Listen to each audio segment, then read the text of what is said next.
Okay. Good afternoon, everyone. Today we're going to be presenting on international trade remedies, three major trade remedies which are used by the WTO, which are anti-dumping duties, countervailing measures, and safeguard mechanisms. So just to go through what the presentation is going to be about today, just going to look at the outline, and we're going to start looking at what is the World Trade Organization? Just briefly, I know that a lot of us do know from our last classes, but just to recap and sort of go over the objectives of the WTO, and that way sort of provides a baseline to how remedies may be administered. And then we'll jump into remedies, and Danielle will be tackling anti-dumping duties, and I'll follow with countervailing measures, and we'll both sort of try to discuss what safeguard mechanisms are and look at it in a CARICOM sort of context. And then we'll follow into discussion as to whether or not we think trade remedies work or not and who they benefit. And then we'll conclude, hopefully within the 2-hour time period. So we just thought that we'd do a brief video, everyone knows. So just to kind of give us a bit of a refresher as to what is the function of the WTO.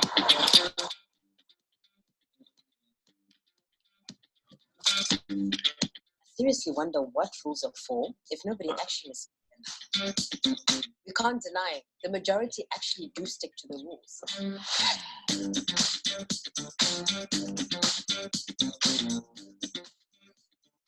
Negotiations are what the WTO is mainly about. What better place than to meet the boss at the negotiating table? Well, great choice of venue, by the way. The World Trade Organization is the place where countries come to talk about trade, negotiate trade, so new rules, new disciplines, and also keep an eye on each other's practices. That's a key point. They hold each other to account. We're not like referees that blow the whistle on a foul or something like that. You see, I sit up there at the presiding table, but it's the governments that run the show. And we, the WTO staff, are here to help them. By cooperating in the WTO, we ensure that economic tensions do not lead up to more serious confrontation. And this is why governments, right after the Second World War, negotiated trade rules, because they knew that economic cooperation is the key to peace and prosperity. Governments are members of the WTO. They own the organization. The WTO has big and small economies all under one roof. Everyone has a voice and a seat at the table. They agree on rules and principles. They figure out their differences and decide on the way forward. These rules create stability. That's what businesses need to thrive. That leads to jobs and growth. Yes, and the global economy is changing by the day. So the WTO has to evolve to help the members meet these challenges. You see, the trading system is like oxygen. While it's there, you don't notice. You take it for granted. But once you take it away, you will notice. That's true.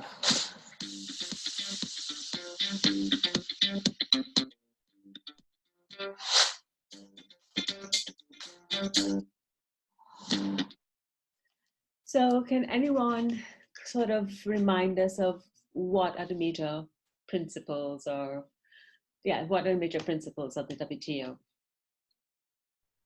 No need to rush. Anyone? We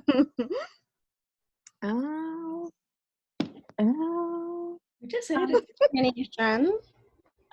Sorry? Non-discrimination. Right. Right, and to elaborate on that, the non-discrimination with the most favored nation and national treatment rules, where you have to treat, well, most favored nation is if you, whatever specialties you give to one country, you have to give to the other. National treatment, you have to treat domestic and imported products equally. Right. Yeah, girl. Okay, great. I'm sorry, we don't have any snacks or gifts to give you all today, but probably after the presentation we can send something electronically. But again, the video just showed how many objectives, what some of the objectives of the WTO, things like setting and enforcing rules, monitoring, providing a platform for negotiation and monitoring trade. Are there any other sort of objectives of the WTO at the multilateral level? Is one to resolve trading disputes. Well, yeah. Anything else?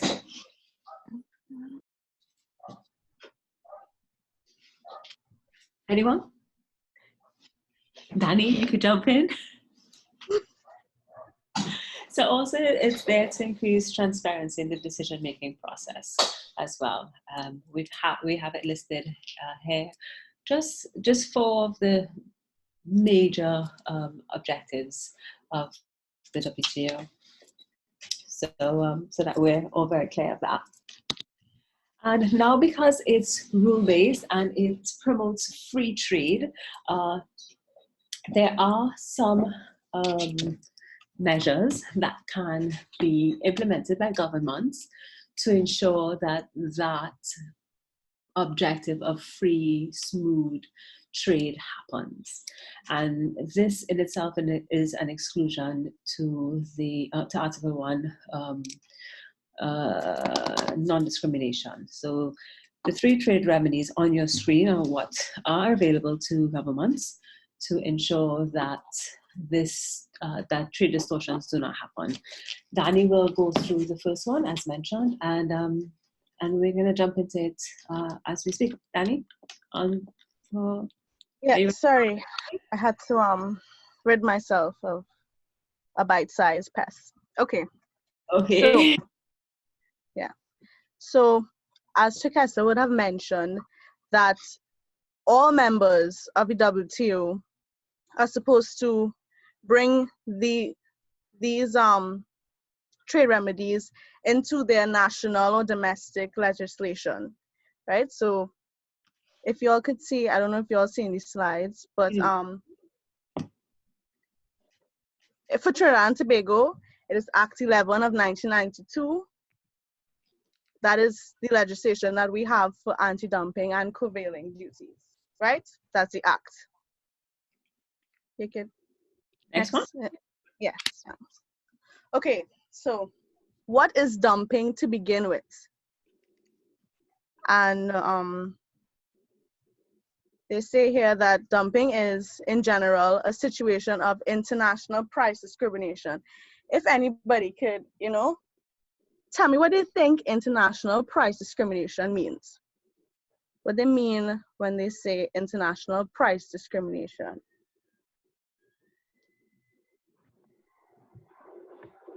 Oh, please, all at once? Jeez. Like price distortion on an international level type Okay, thing. all right, cool. Anybody else?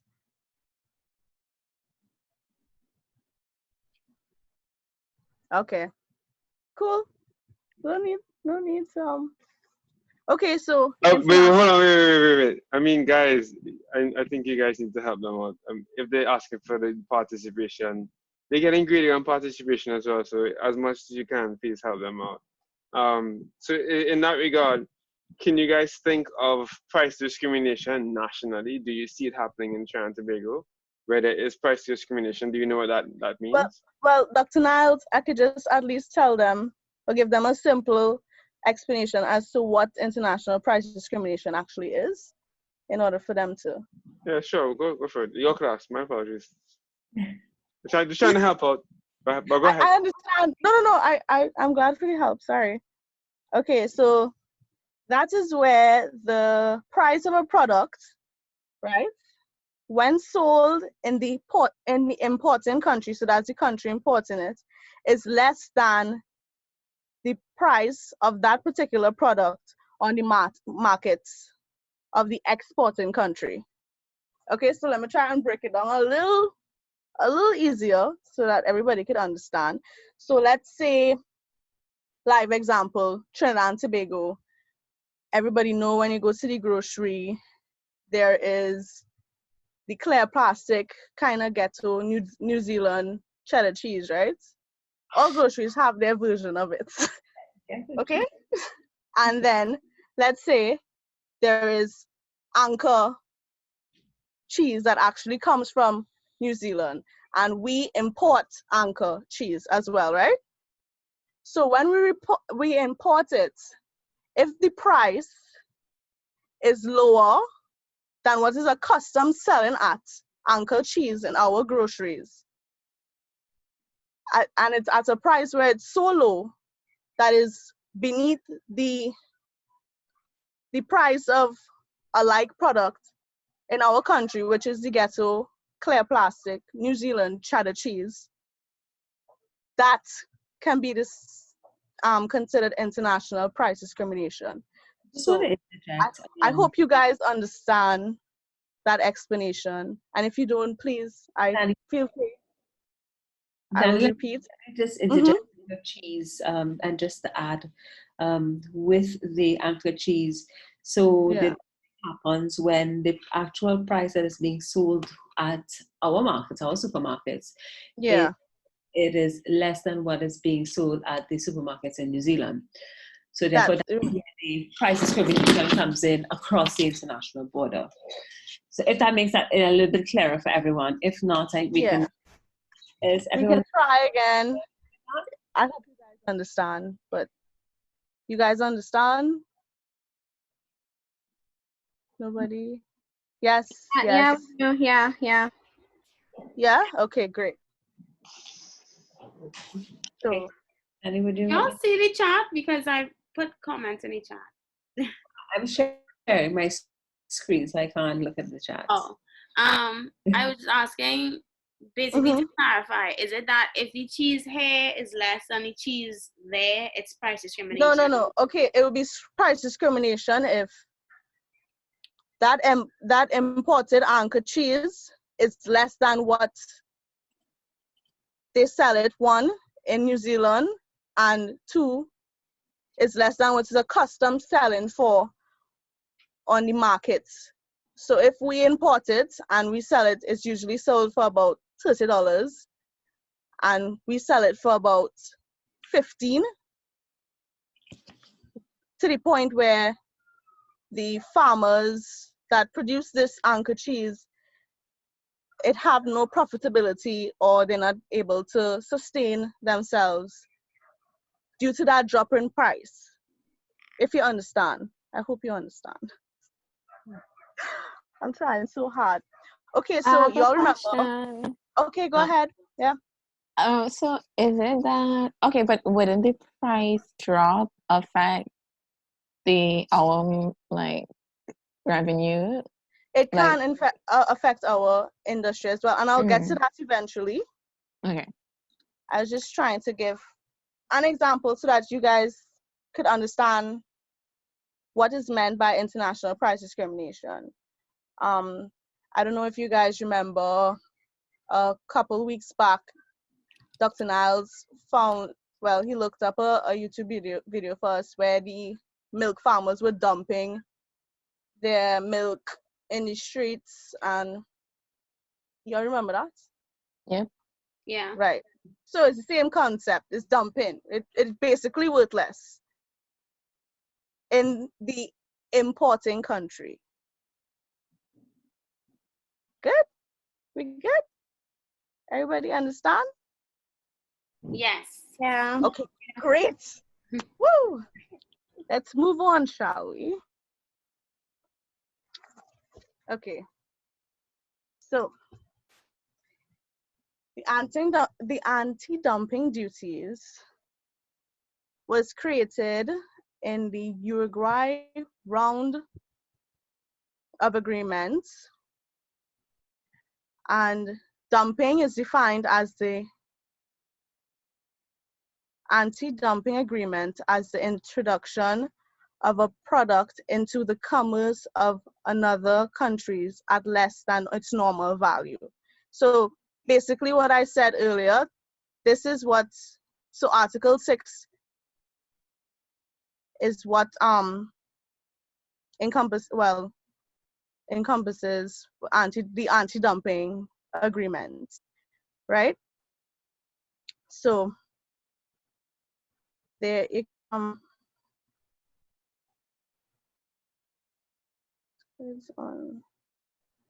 could, next slide. Yeah, sure. Okay, so the key considerations are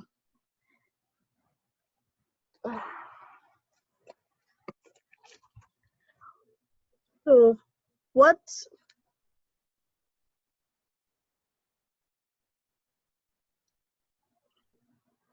So you can, oh my gosh. Okay, anti-dumping duty to counteract unfair trade practice of exporters from specified countries causing injury to domestic industry. Okay, so Brittany, the first key consideration here, anti-dumping duty to counteract unfair trade practice of exporters from specified countries causing injury to domestic industry of importing country. So remember when you were saying if our local industry wouldn't suffer as well? Yeah. Okay, so that's one of the key considerations that's anti-dumping duties. Okay, so another key consideration is the agreement itself in GATT Article 6.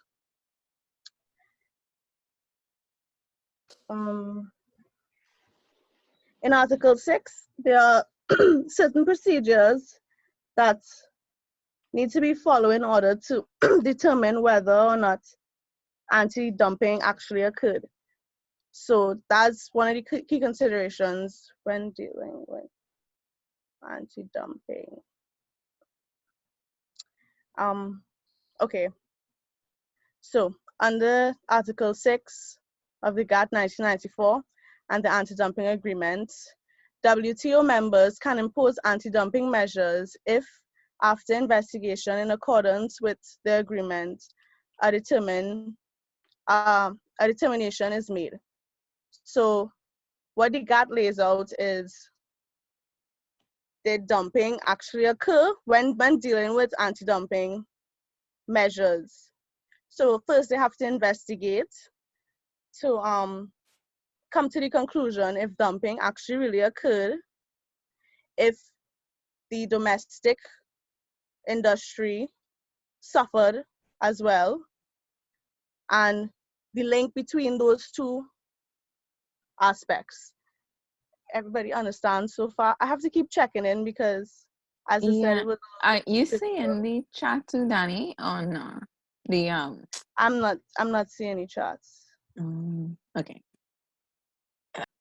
Y'all can just click on it. Like there's a way. Turkessa as well can see it. Like there's a way when it's full screen that you can see it. Like there's a button that says chat. But okay. I mean, don't stress. We'll just interject like this. Yeah, we prefer it this way. Okay. Yeah, I would prefer if you guys just said, yeah. Okay. So procedure. Now this anti-dumping has a lot of rules and a lot of procedures that need to be followed. So I will try my hardest to condense it as much as I can and to get you all to understand at the same time. So for this particular section, I will take each of these subtopics here: Committee on Anti-Dumping Practices, Dispute Settlement, Determination of Dumping, Determination of normal value, Determination of export price, Fair comparison of normal value and export price, Calculation of dumping margins and duty assessment, Determination of injury and causal link, Collection of duties, and review and public notice. I will try to condense it because time. So let's start with Committee on Anti-Dumping Practices. So the committee provides members of the WTO with all they need to know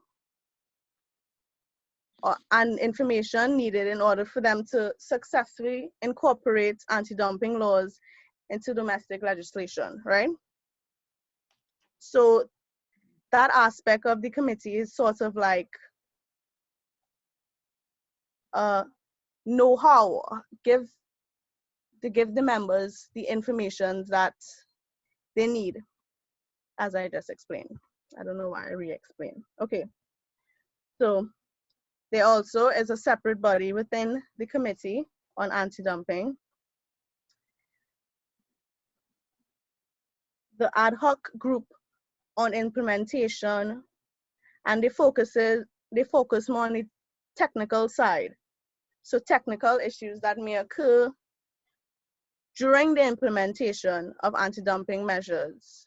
So it's more like a how to implement them as opposed to earlier where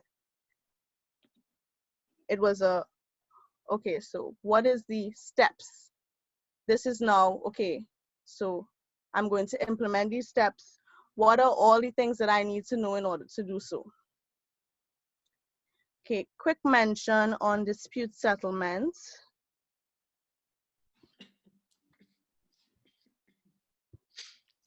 Okay, disputes in the anti-dumping area are subject to binding dispute settlement before the dispute settlement body of the WTO. In accordance with the provisions of the dispute settlement understanding. Okay, members may challenge the imposition of anti-dumping measures in some cases.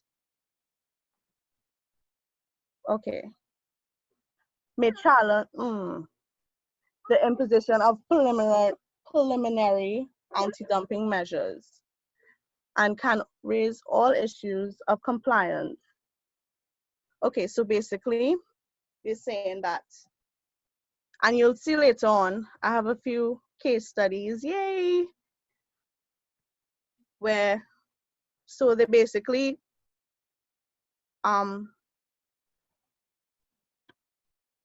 take on cases that deals with the anti-dumping measures, but within the confines of the dispute settlement understanding. I hope you guys are with me so far. Yes. And yes, We are. Yeah. Okay, and I hope you guys are understanding as well. If you have any questions, feel free to probably not ask, just in case I don't know. So determination of dumping. Moving along. Okay, so Article 2 contains substantive rules for the determination of dumping. Dumping is calculated on the basis of fair comparison. What do you think I mean by fair comparison?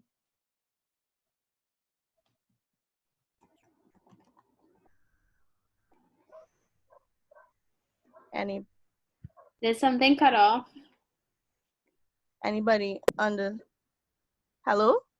It like broke apart there, so I don't know if I didn't hear anything. Okay, so I'll read it over for Morgan. So Article 2, we're talking now about the determination of dumping. So Article 2 contains substantive rules for the determination of dumping. Dumping is calculated on the basis of a fair comparison. So I was asking what you guys think they mean by fair comparison. What two prices would they be comparing in the first place?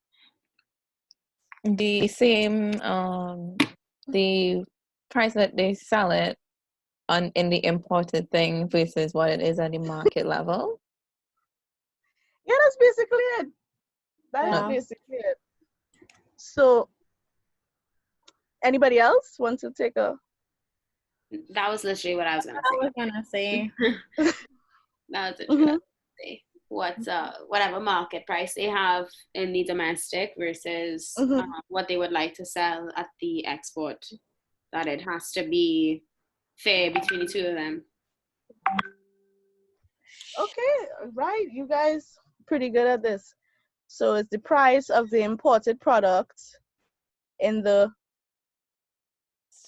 Okay, so something else I want to tell you all about pretty soon. But you all basically got it. So you're comparing those two prices to see if it is actually fair and if dumping is actually really occurring. So they have two things called the normal value and the export price.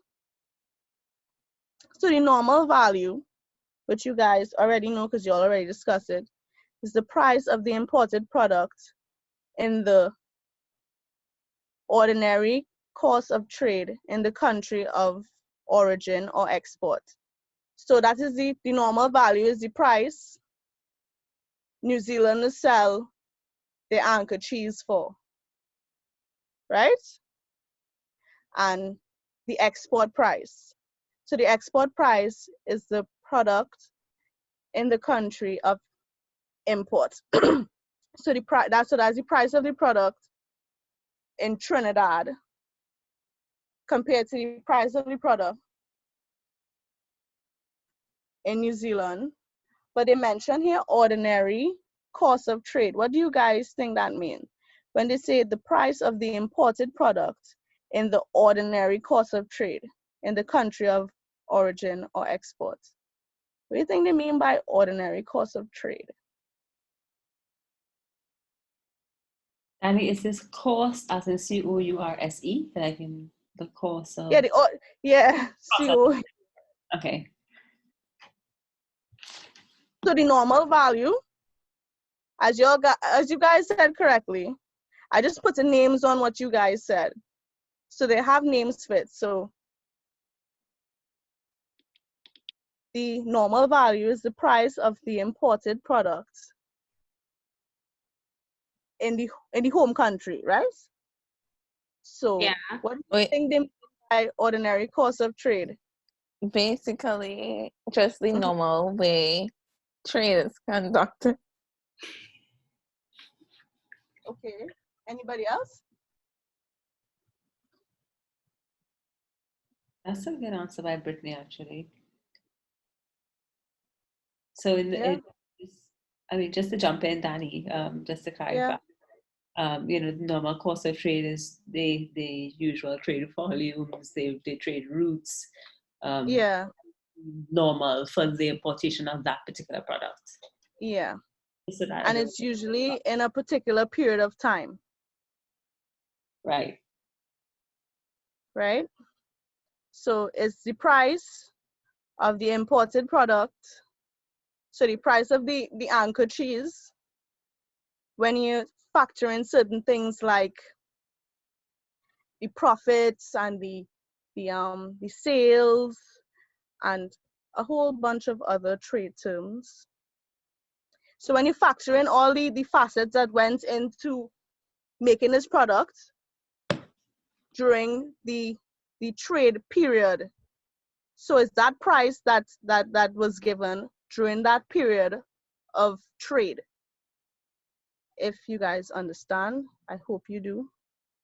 Yeah. Yeah. Following. Yeah, okay, because I'm not a trade person and I was struggling. Okay. No, it makes sense. Yeah. Okay, great. So the determination of normal value. So as we discussed, you all remember what the normal value is, right? Because I could repeat this. That's the regular price, right? Right. Yeah. Okay, great. So we're going to discuss the determination of normal value.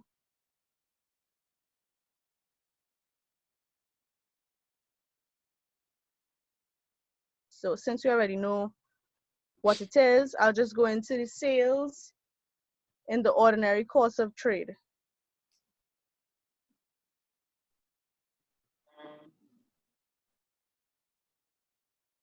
And just to clarify, when I was talking about ordinary course of trade, is those sales that must be made at prices that are below perfect. Okay, so I'll skip that part because it's very complicated. Okay, so normally, as I stated earlier, the way they get the normal, you already know the way they calculate the normal value, right? And the way they calculate the normal value is by adding in the different costs that went into the products. So the administrative costs, the selling and general costs for that period of time. There are two alternatives to calculating normal value, which is a third country and the constructed value. So all of these things that I'm explaining goes into how to determine if anti-dumping actually occurred. Now, this is just tiresome, obviously. Like, so they have to determine the normal value, the export value, and all these different things. I just want you guys to kind of get a picture or kind of understand where it is coming from. So we already learned about the normal value. So they're telling you now about alternatives for calculating a normal value. And it could be through a third country or by determining the constructed value.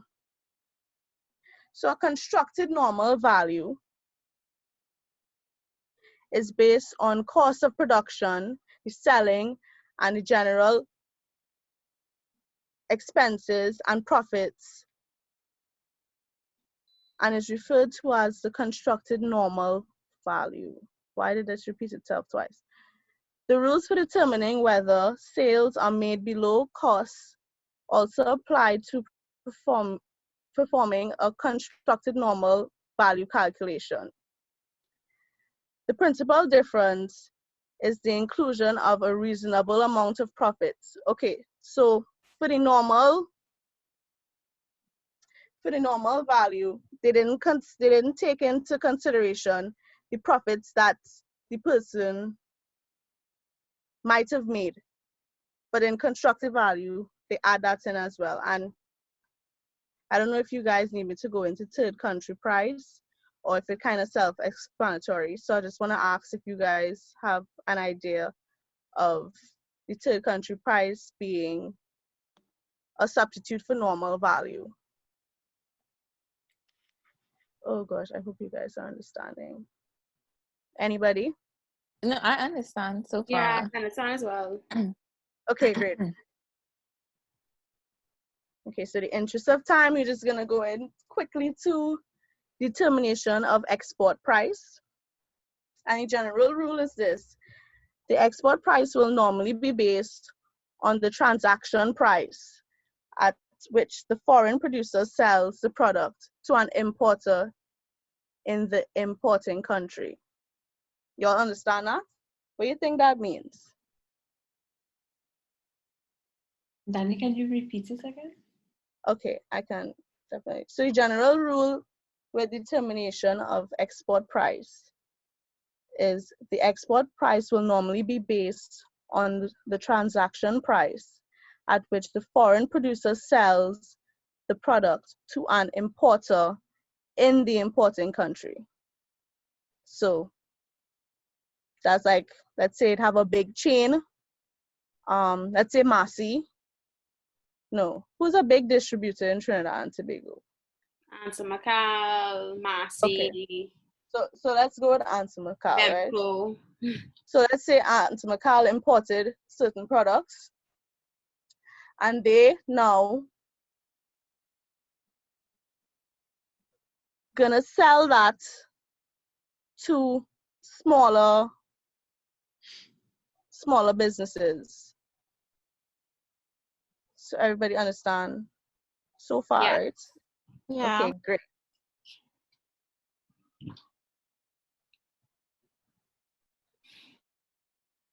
Okay. So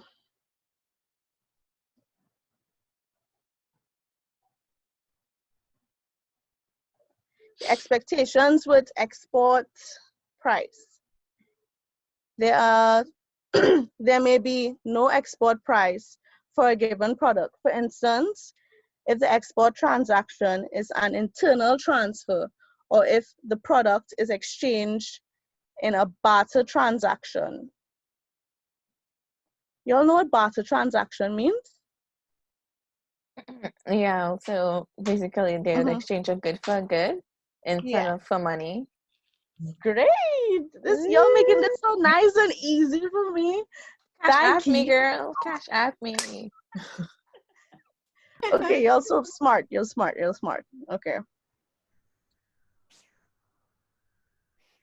Okay, so now that we know, or we have a fair idea what is the normal value and what is the export price, everybody understand, right?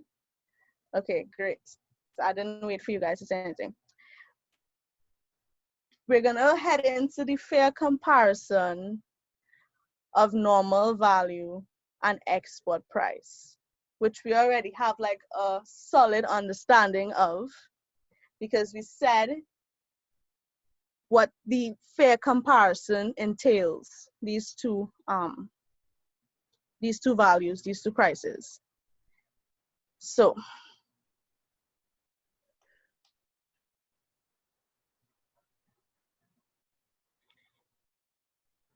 the agreement, or the anti-dumping, well, the anti-dumping agreement requires that a fair comparison of the export price and the normal price be made. The basic requirements for a fair comparison are the prices being compared for those of sales made at the same level of trade, normally the ex-factory level, and the sale made at as nearly as possible the same time. Okay, so Dr. Niles, I know you're here, so if you can clarify that for me, because that was one of the things I was gonna erase out of my presentation, but I decided to leave it in just so I could pose the question to you because I didn't understand it. If you need If I me can to read clarify, if I can clarify what exactly? okay. So if you could simplify that statement for me. So the agreement requires that a fair comparison of the export price and the normal price be made, right? The basic requirements for a fair comparison are that the prices being compared are those of sales made at the same level of trade, normally the ex-factory level, and the sales made as nearly as possible the same time. What are you trying to tell me? Dr. Nance, can I interject really quickly? If you For it. understand Go for it, you can Turkessa. help me out. So what it's saying is that the Mhm. fair price at the normal trading level must be at ex-factory prices. Ex-factory prices are prices quoted where you collect, or it's goods that are sold from the factory. So it does not include any sort of delivery cost. It doesn't include any sort of insurance, any ocean freight or air freight to get it to the country, the final country of destination. So when you see trade at normal ex-factory price, it's trade that is quoted, or commodity prices that are quoted, or goods that are quoted at the factory. So the factory manufactures it, you send your trucks, you pick it up, that's the price you're going to pay. You're not going to pay any other prices to get it to the final consumer. Does that make sense? Yes. Dr. Niles, does that make sense? Kind of? To me. Pretty excellent. Good job. Essentially, when I was listening to you guys talk about price discrimination and dumping, with dumping, and I can talk about this after the presentation as well, but with dumping, one of the key considerations is whether or not they are charging you less than it costs to make it. Yeah. You know, so, but we can talk about that when I give you comments after. But yes, that is, I don't think I need to add to what Turkessa said. They're really trying to find out, because prices is really important when it comes to dumping. Are they trying to use predatory pricing? And that's where the price discrimination comes from. So, like, that's somebody's trying to flood your market with something that is very cheap to consumers. And so, pretty much, I think Turkessa did a good job. If I said it, I'll just be repeating what she said. Okay. Okay, thank you. Go for it, keep going. Okay. Thank you, Dr. Niles and Turkessa. So we're on to calculation of dumping margins and duty assessment. I'm going to try to do this as quick as possible. Okay, so the agreement contains rules No need to rush. governing. No need to rush. You can take your time. It's fine. But go ahead. I know you say you're trying to be as quick as possible, but I don't want it to feel rushed. So. Oh, okay. I thought you was gonna. Okay, tell me. I'm so glad I can't see your face, Dr. Niles, because I know it's skinned up a few times. I just know it. But okay, back to the presentation. Okay, so the agreement contains rules governing the calculation of dumping margins. In the usual case, the agreement requires either the comparison of the weighed average normal value to the weighted average of all comparable export prices, or a transaction-to-transaction comparison of normal value and export price. So those are the two ways they calculate dumping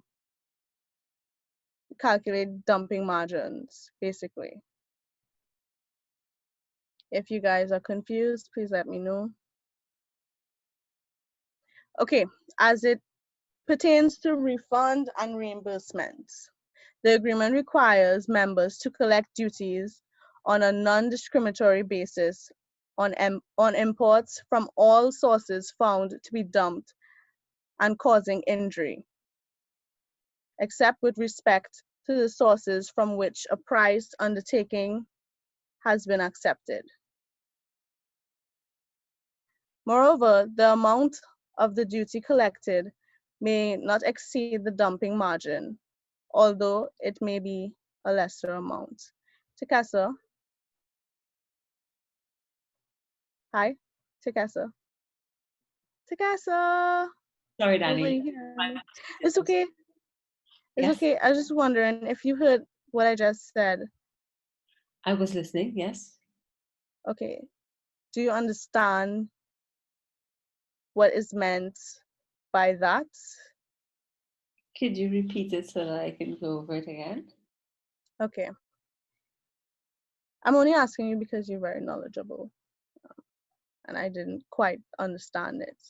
So the agreement requires members to collect duties on a non-discriminatory basis on imports from all sources found to be dumped and causing injury, except with respect to sources from which a price undertaking has been accepted. Right. Does anybody? I kind of understand, but I want to know if anybody else understands what they mean by that.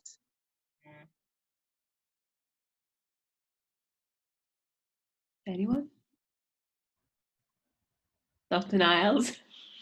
I No. thought you were gonna call. Oh, you don't. Okay, no man, go ahead. There's nobody. It's a lot to take in. Yeah, I understand. When I was doing it as well, because it started since last week, it was difficult when I started reading the information without putting the presentation together.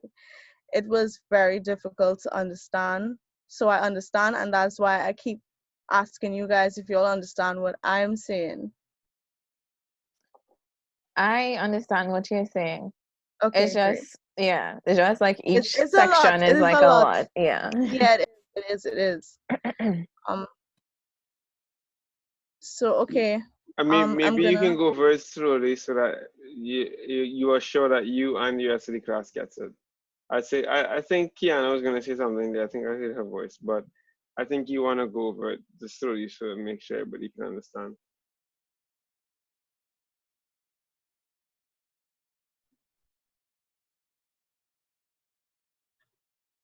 Y'all hear me? We are. Yeah. Y'all heard what I said before? Okay. So restart, or because I wasn't hearing anything. Oh yeah, Okay. you could just go over that last part once Okay. more. Yeah. All right. No problem. Okay. So calculation of dumping margins, right? The agreement contains rules governing the calculation of dumping margins. In the usual case, the agreement requires either the comparison of the weighted average normal value of the weighted average normal value to the weighted average of all comparable export prices. So I think they're just talking about the average price of the normal value, well, weighted average price against the norm of the normal value, and it is weighed against all like products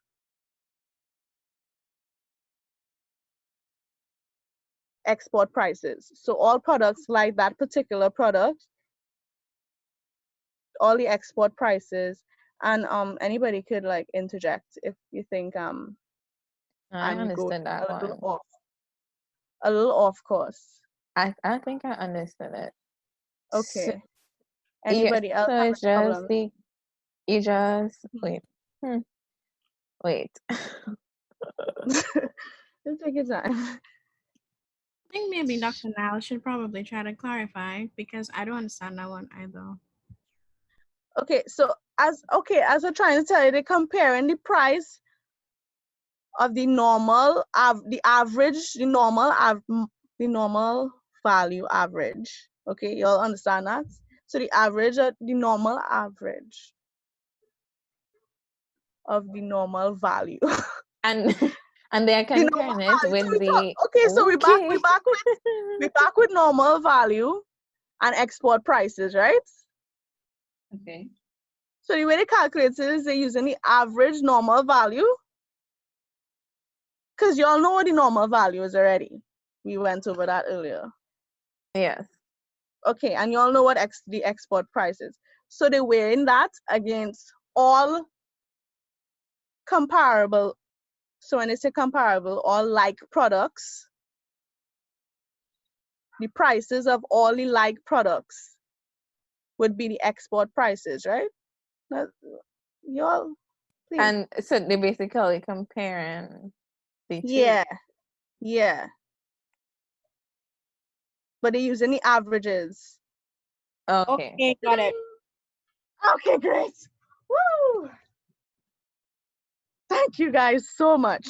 I think okay. This can I get somebody any one of you, Kelsey, Kiana, Morgan, can you just explain what Danielle just explained to us? Just, I want to make sure you guys actually do get it. So just somebody just take a shot to make sure that you guys have this. Thanks. Go Yes, ahead. please. Is it that they use the average of the normal value as well as the average of the export prices and they compare the both of them? Yeah, it's a comparison of the average, you're right. But they're talking about the average of all comparable prices. I don't want you guys to forget that comparable export prices there. So I think when I see the word comparable there, I'm thinking that they are putting it against all the different. It will be all the like products that are being. Yes. All the like products, export prices. If you understand, y'all understand now. I feel like you guys are getting it. Okay, so let's just hit the pause button here just to make sure that everybody's on the same page. Because I figure if I do what I was gonna do initially, which is just wait until the end of the entire presentation, it's gonna take a lot more time to like, because I'm gonna have to refresh everybody on what you said in the first place. So just to make sure everyone is on the same page, you need to think of it in actual practice. I know that they're probably going to give a case study at some point in time so you guys can actually get Yeah. a sense of it. But I think, as I said before, you need to think about what price discrimination actually means in the first place.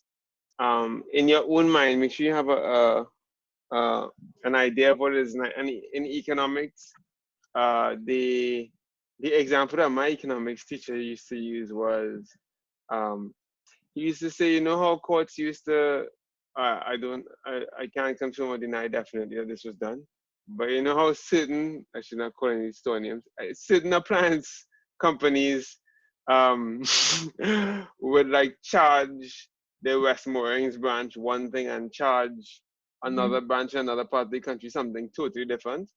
And so if you wanted cheaper prices, you'd simply um, drive to a part of the country where people were not as wealthy and the prices would literally be different. That's price discrimination, right? And that happens. I mean, I'm not going to call anybody name, but that happens. And so what they're talking about here is if a if a company for one reason or another is exporting a good, and in their country it's charged they charge one thing, come live south, facts.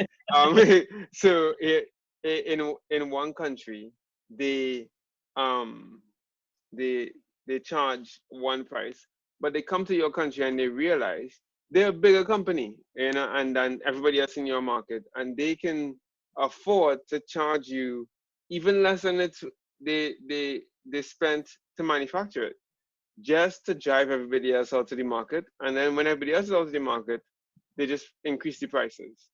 Of that is classic dumping.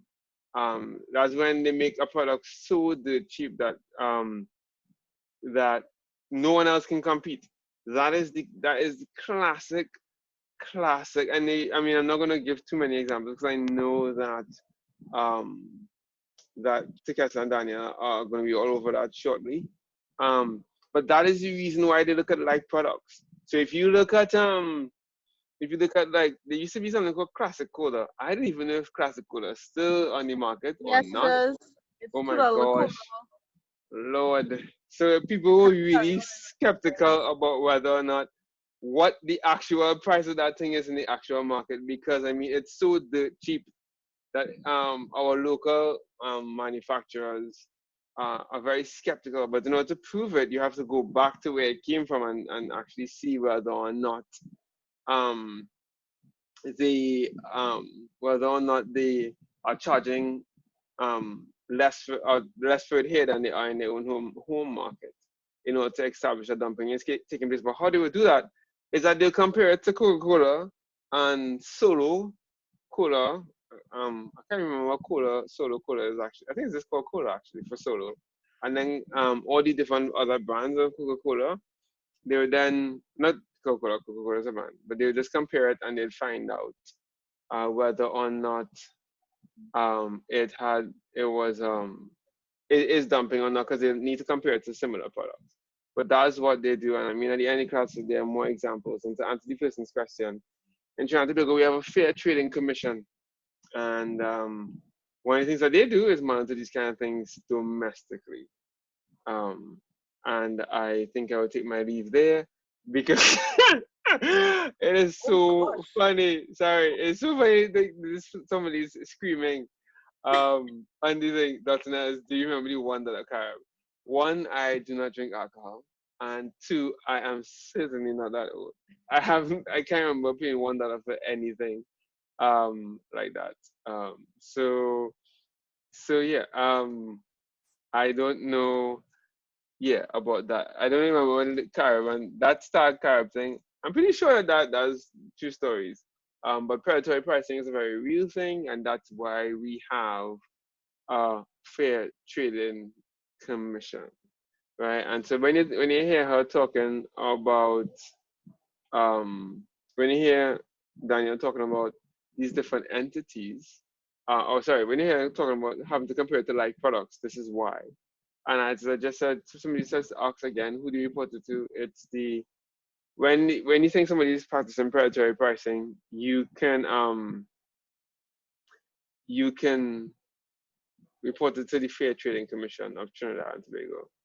I believe the chairperson might still be on a soon, actually. So I think that's it. And Danielle, I think you guys should be clearer now. So Danielle, back over to you. Are you guys really trying to guess my goodness? Bye bye, Dan. See you guys. Bye bye. Danielle, back over to you. Yes, thank you, Dr. Niles. As I said before I started this, it was very difficult for me to understand because I really don't know anything about trade or anything like that. So I may get stuff wrong, but that's because I really don't, not sure. So thank you, Dr. Niles, so much, because I understand certain things now much clearer. You could have helped me all the time, but it's okay. Okay, so where are we? Because I forgot. Anybody want to tell me where I was? Don't be shy. It's I fine. think you were at the dumping margins point. Okay, thank you so much, Brittany. You're welcome.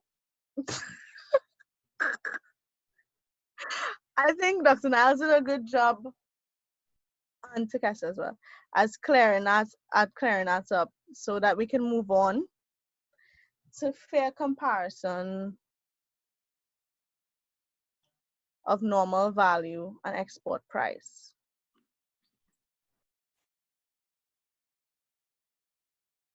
We go on to determination of injury and causal link. Can you guys hear me? Because I'm seeing something Yes. on the screen. Yes, Queen. Okay. Oh, thank you so much. You guys are the best. So I had a definition of what the anti-dumping measures consider like products, but Dr. Niles already did like a real good job at that. So I'm just gonna skip over that and talk about types of injury. So when you all hear injury, right? What do you guys think when you hear determination of injury, and like what do you think they mean by injury? So something that negatively affects, or do you want like the literal meaning? Because the literal meaning means like something bad happens to you. But I guess in this circumstance, it's the consequences. So it's trying to prevent those consequences. Okay. Whereby it would be negative consequences. So it would impede on the value price or the person who's producing it getting what they're owed. Anything like along those lines. Anything that's like a negative result. Okay. Anybody else? So would it be like the amount of how much is dumped? So how bad? So then how that accumulation would be sort of like an injury or something like that? Okay. Anybody else? Okay, so two things here. One is that meant to be causal link or casual link? Because so actually says casual. Is that meant to be causal? That's a typo, right? Is that Causal link, yeah. So I think for those of you in the class that have families that own businesses, particularly if any of your family in here is a manufacturer, or if you work for a manufacturer, or you're meant to be working for a manufacturer, like an ice cream manufacturer. Let's say that's hypothetically speaking that one of you are working for like an ice cream manufacturer. Who could that be? I wonder. So like, let's say that somebody decides to import, like they realize the ice cream market is really ripe for predatory pricing. Like it would be easy to disrupt it in terms of just undercutting everybody by selling very cheap ice cream. Somebody does do that already, yeah? Just saying. So the ice cream market is very interesting. I mean, it's a little more complex for Trinidad and Tobago. Trinidad and Tobago ice cream is the market is very crowded.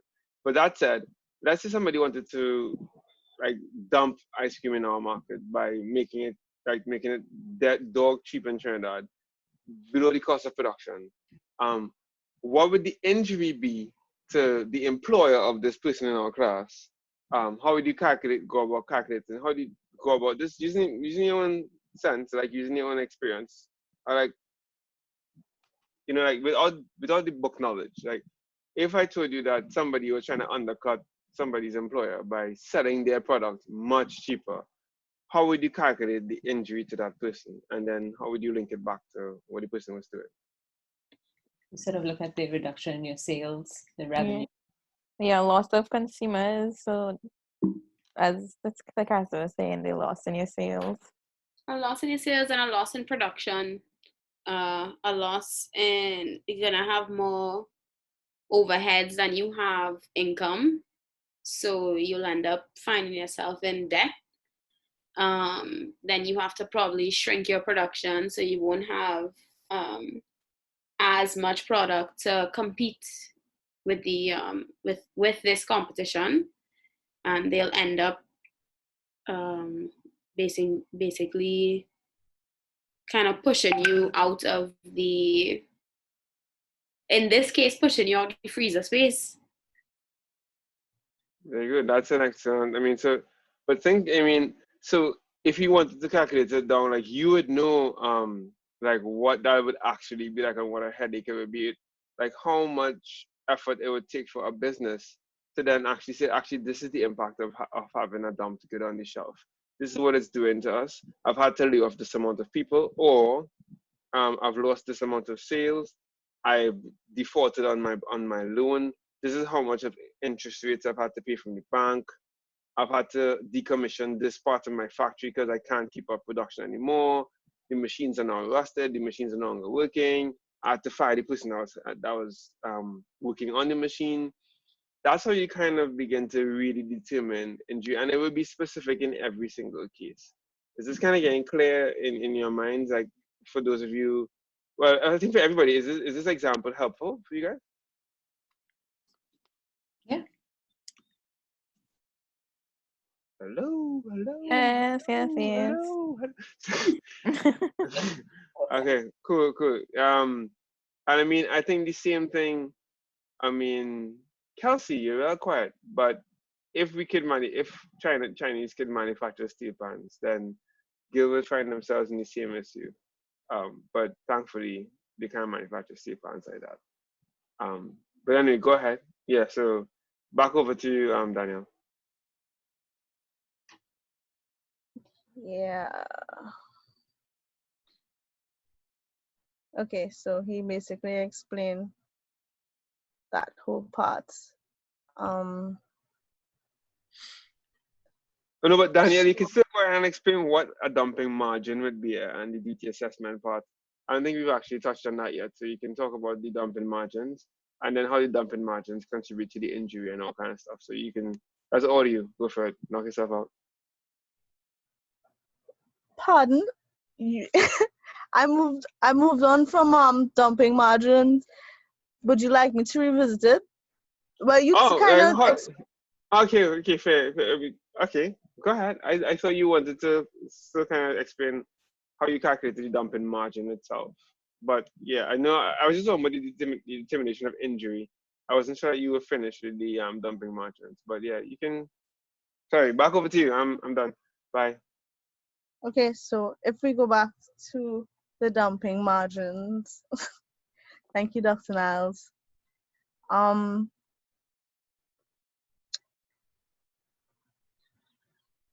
So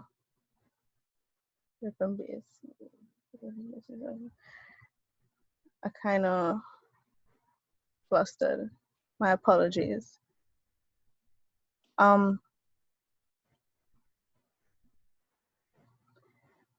So I'll just read over the calculation of dumping margins because I didn't finish reading everything. So I'll start back from there. Everybody cool? Yeah. Okay. Yes. Okay, cool. Yes. All right. Okay. So he explained the first part, so I'll just continue on. A different basis of comparison can be used if there is a targeted dumping. If there is targeted dumping, that is, a pattern exists of export prices differing significantly among different purchasers. So Dr. Niles kind of touched on that when he talked about the fact that courts, I call it a name because he called it first, how courts kind of would sell their products cheaper in like poorer areas and their stuff more expensive in areas like West Moorings and such. So that's what can be considered targeted dumping. Okay, in this situation, if the investigating authorities provide an explanation as to why such differences cannot be taken into account in weighted average to weighted average or transaction to transaction comparisons, the weighted average normal value can be compared to the export prices on individual transactions. I don't know if you guys understand that. You guys understand, or should I attempt to clarify? We understand. Okay, cool. All right, great.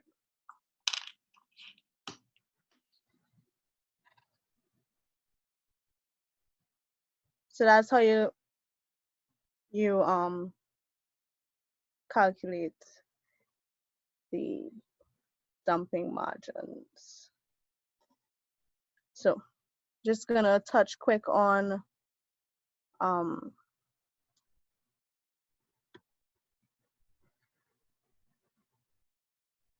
while we reach injury. So according to the agreement, the term injury can mean either material injury to a domestic industry, 2, threat of material injury to a domestic industry, 3, material retardation of the establishment of a domestic industry. So you guys understand that so far as well? So it's basically any sort of impact faced by the domestic industry. Is that what they consider? Well, negative impact, as Morgan said. That's what they would consider an injury to the domestic industry.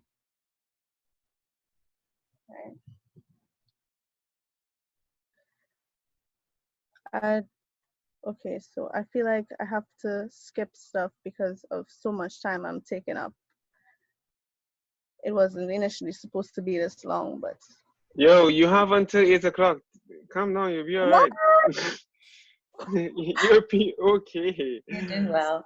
You're doing well. Take your time. Let's take your time. Do not hurry, honestly. Like, I feel like like, hurrying is going to make it worse. Like, hurrying makes it unclear. So just take your time. Slow down. So you're trying to tell me it's bad now? But it's oh my gosh. Dr. Naz, I think you need to work on that laugh. What is that? I have to look at my face. I have to look at my laugh. That was terrifying. It was. I mean, hey, if I'm gonna laugh. You guys are so mean. That's too much. That's too much. No, Dr. Naz, that sounded like Joker from Batman. That was really bad. Oh. I just want to say ouch. Say ouch. I'm just gonna move on. Take that one, Dr. Naz. You don't know what it's talking about. All right. Thank you very much. Thanks, Kiana. Appreciate it. Okay, so now that he clarified that it's bad, but it could be worse. Hey, I did not say that. Behave yourself. Tears are forming in my eyes, but I will press on for all those who can't press on. Just please take your time, right? Just take your time. You got this. do you think? I openly admitted I didn't understand these lingos. So, you know, although I'm teaching, I'm still learning at the same time. Let's not forget. I am still a student, and stop making me feel Amen, bad. sis. Amen. Don't have PhDs, sis, so don't stress. I know, right? You guys are the best. All right. So I really want to stay within the time so that nobody tries to kill me and be like, hey, why are you taking so long? So No one's going to try to kill you. And we're all learning. Education is a discovery of one's own ignorance. That's the point, right? We are all learning. So take your time. You're good to go. Nobody's going to quarantine parties, I hope. Okay? No self-isolation parties are fine. No quarantine parties. That's sad. Oh my gosh. And dangerous. Okay, bye-bye. Okay. All right. See, Dr. Naz is coming and has lose my train of thought and everything. But I will try to keep this from getting worse. Okay, so let's just, now that we have like a fair understanding, like my whole approach to this topic is one where at the end of it, we all have like a sort of understanding of anti-dumping, of the anti-dumping agreement. So, because I thought it was heavy and very difficult, well, for me to understand. So everything I included is just centered around the agreement itself, Article 6. And you guys, you know, would take that away, if anything. You know, anti-dumping is Article 6 of the GATT, 1994. Right, let's press on. So, collection of duties. I'm going to touch on this real quick. So, imposition and collection of duties. This is dealt with in Article 9 of the agreement, and it establishes the general principle of imposition of anti-dumping duties.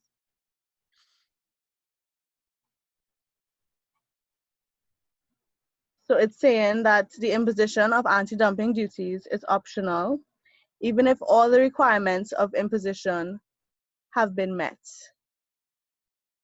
I hope you guys understand. It also states that desirability of application of a lesser duty rule. Okay. Turkessa. Yes, Danny? Are you understanding me so far? I may need you to repeat. Okay, because I need to know that you're with me because you're the trade person. And you're also my partner. I'm not the trade person. So I know if I get you to understand something, then, you know, I'm doing something right.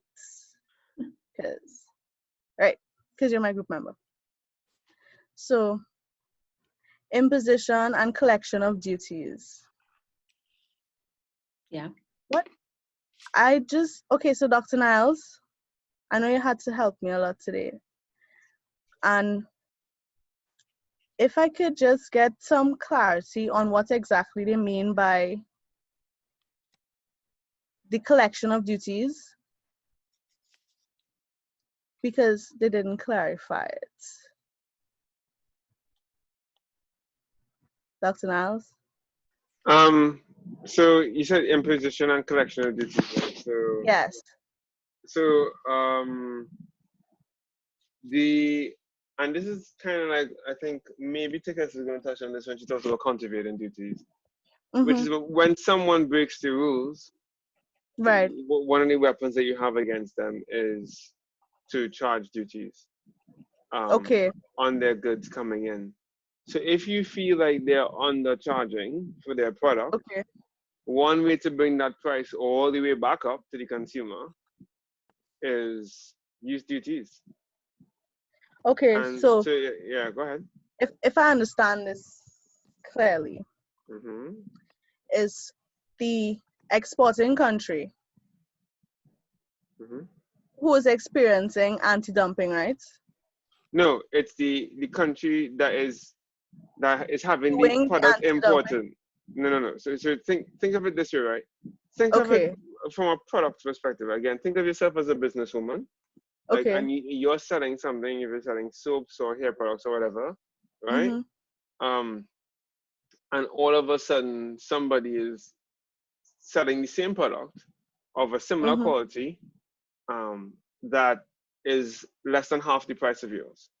Obviously, customers are probably going to end up choosing that one, right? But then you find out that they actually are from a massive conglomerate from, like, let's say Germany, Okay. and you realize that they are dumping a product into your market, right? And therefore, you as the person who goes to Trinidad and Tobago, you go to the Ministry of Trade, they probably do the Fair Trading Commission as well. And what they will do, there is a dumping unit in the Ministry of Trade, right? So essentially,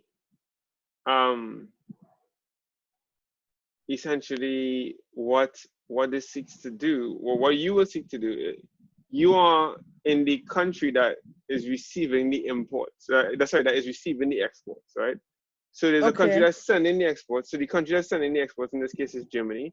Country receiving the exports is Trinidad and Tobago. Your company in Trinidad and Tobago.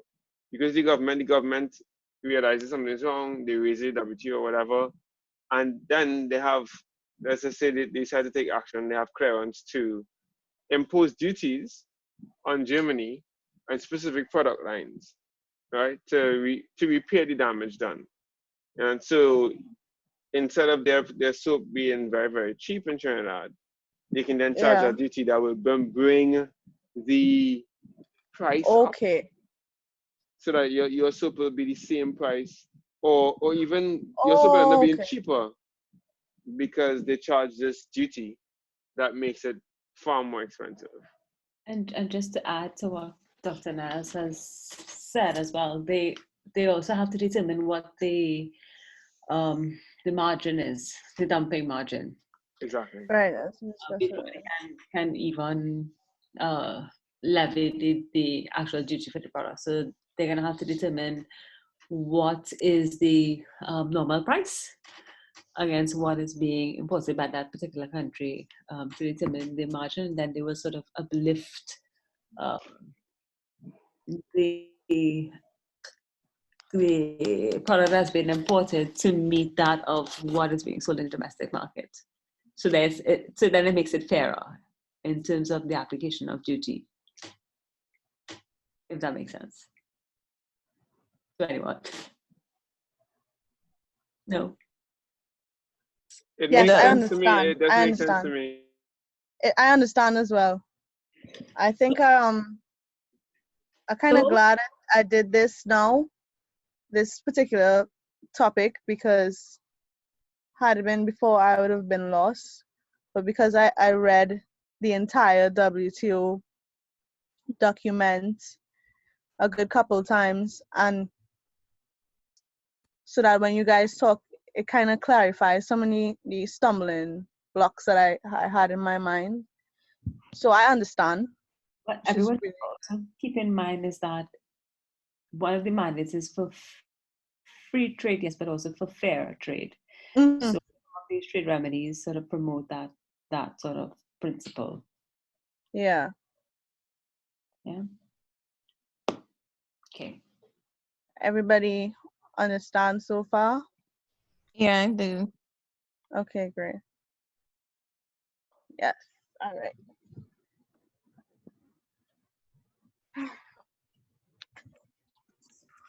So that was clarity on the collection of duties.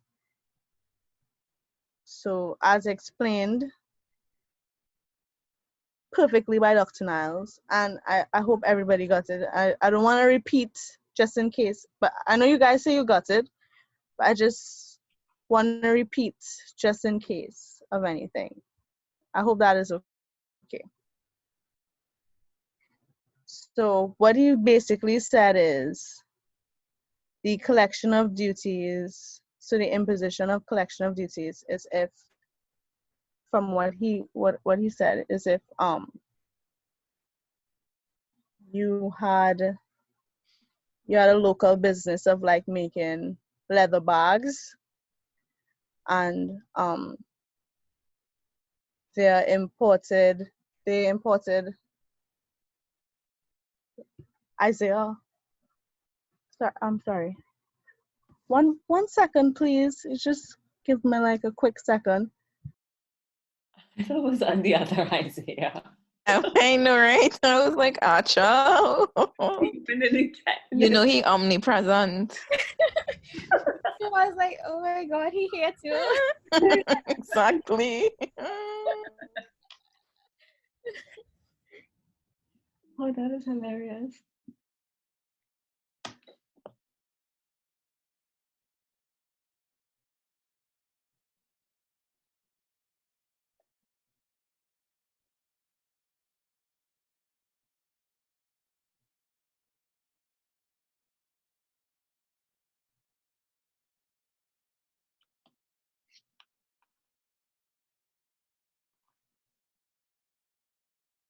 I apologize.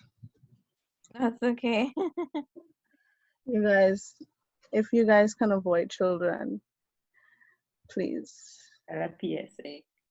And unless they're like, you know, very understanding. Yeah, don't do it. Don't do it to yourselves.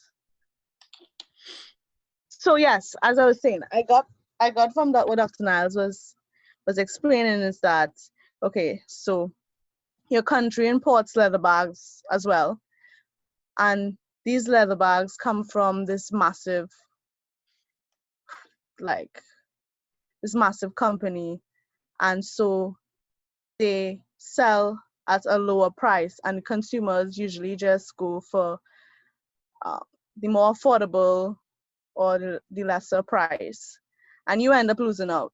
Your government can impose these duties that hike the price up of these leather bags made by the large industry,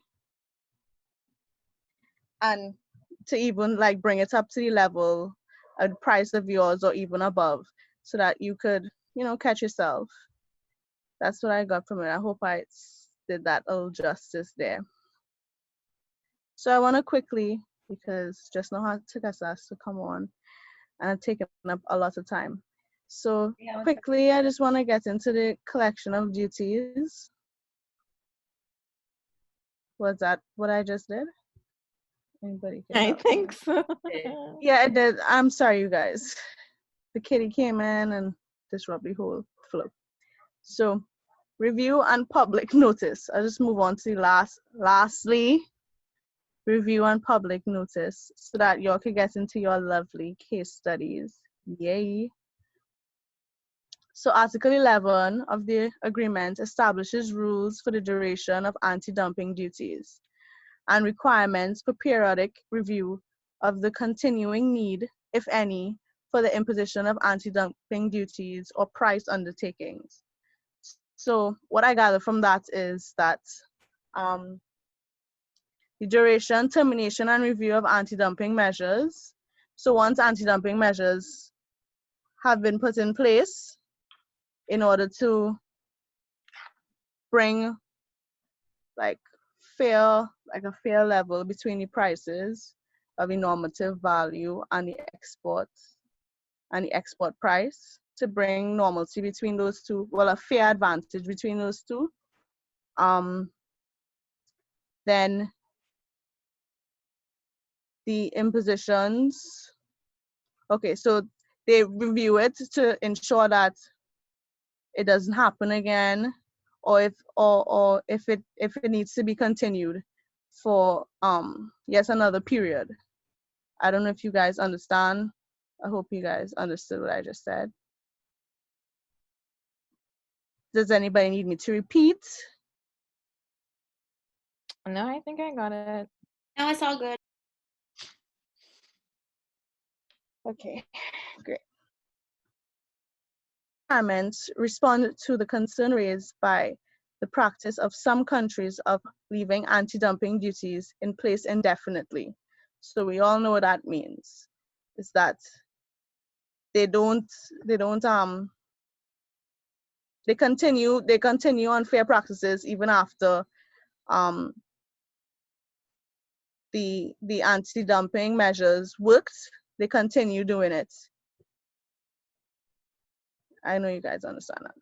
So the sunset requirement establishes that dumping duties shall normally terminate no later than 5 years after first being applied, unless a review investigation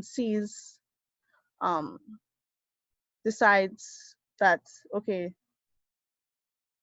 they're not gonna expire after the 5-year period, because it still needs to be applied, the anti-dumping measures.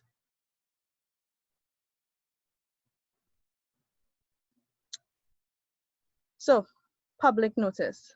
So Article 12 sets forth detailed requirements for public notice by investigating authorities of the initiation of investigations.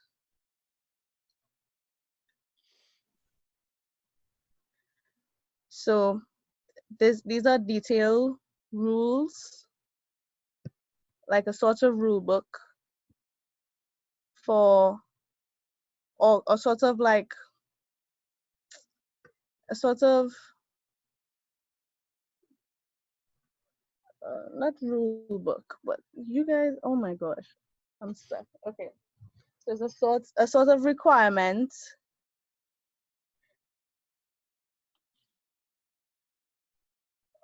for public notice by oh my gosh, I'm failing at this. Investigating authorities. Yeah, investigation.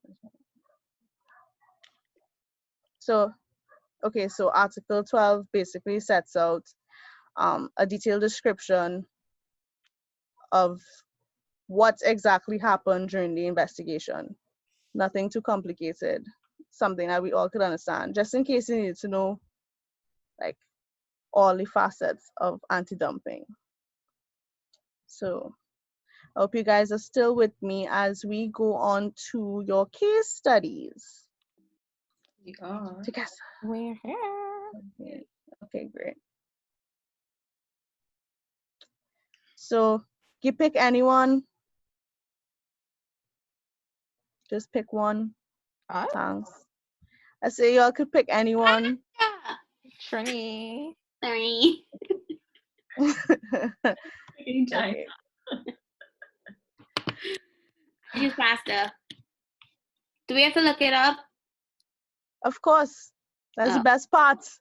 You'll just So fun. Of course, you can access it via the WTO website. Just type in. Yeah, they know. This is not their first set of case studies. Okay, which one are we doing? Anyone you want to. Oh wait, we have to choose one, or we have to do one. Okay, so anyone, you could choose anyone. Just want somebody claim one. I mean, I know it would have people that would have to do the same. I'm definitely checking out some pasta. I'm all over the pasta. Bye, guys. I don't want nothing else to quit because it'd be hard to explain myself when he has a PhD. You still need to stop it. You need to quit it. What do you guys think I'm feeling? Teaching this class, knowing his face somewhere skin up. Damn. You're doing Don't good, girl. I'm gonna say something and then he's gonna be like, no. And I'm like, oh. That was my whole girl. Okay, guys. On a serious note, I'm not gonna take part in the explanation of the part, but I'm just gonna allow you guys to do the case study. I'm gonna withdraw myself because from this part so you guys can see. The more case studies you know, the better. Okay. True that. Okay. So y'all should just pick your right? cases by now. Turkessa, you can go to the next slide so that they can see the considerations they have to take up for discussion. So you just focus on these key areas. So you're not gonna like stay too long, you know. And then you can share with the rest of the class what you learned from your case study. Please, everybody don't do the same one now. Please. That's true. That's big. Oh, it's interesting. Okay, great. If y'all need to see the slide with the case studies again, or everybody already pick one. I picked one. Okay, I picked Trinidad. Okay, nice. Anybody else? Anybody else? I'll do India. Nice, nice. Thank you. Anybody else?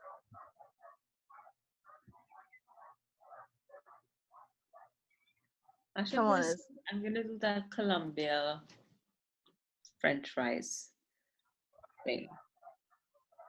Turkessa, you're a presenter. You're a teacher. Teachers don't do work. Dr. Naz is always interjecting. Dude, that's something different. Wow. Fine. I'll sit quietly. Thank you so much. We have enough students to take one each. Wow. But how will we know if it is the correct thing? So you guys just let me know when you're done. When you're done, take your time, understand. Thank you.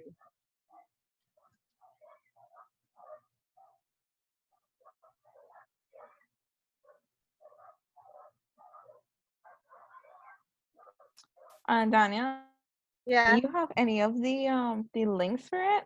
Like I typed in the Trinidad pasta one, but it's just and you know the small summary you usually see. Yeah, that's what I found as But well. I know it should have like a longer version. So I'm wondering if you have that link.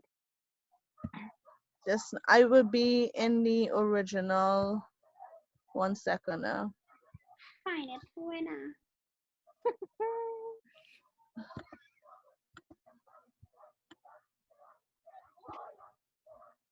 Isaiah. Oh, man.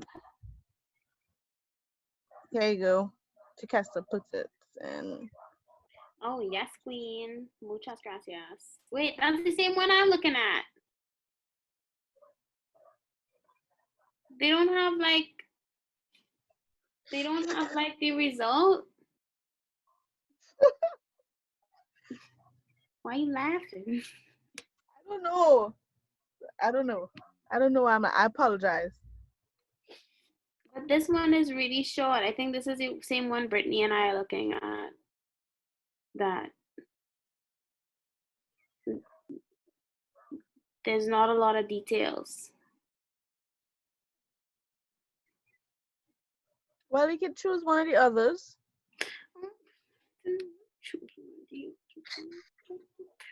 I'm throwing a tantrum. Let me see if I can find it. Let me try this booth line again.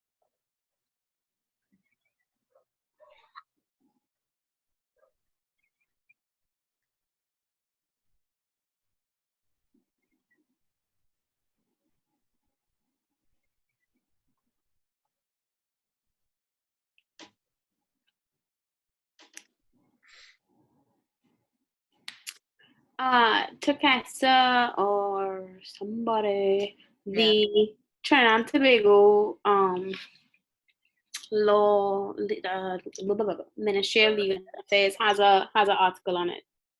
Should I post the link? Yeah. It done downloaded as a PDF.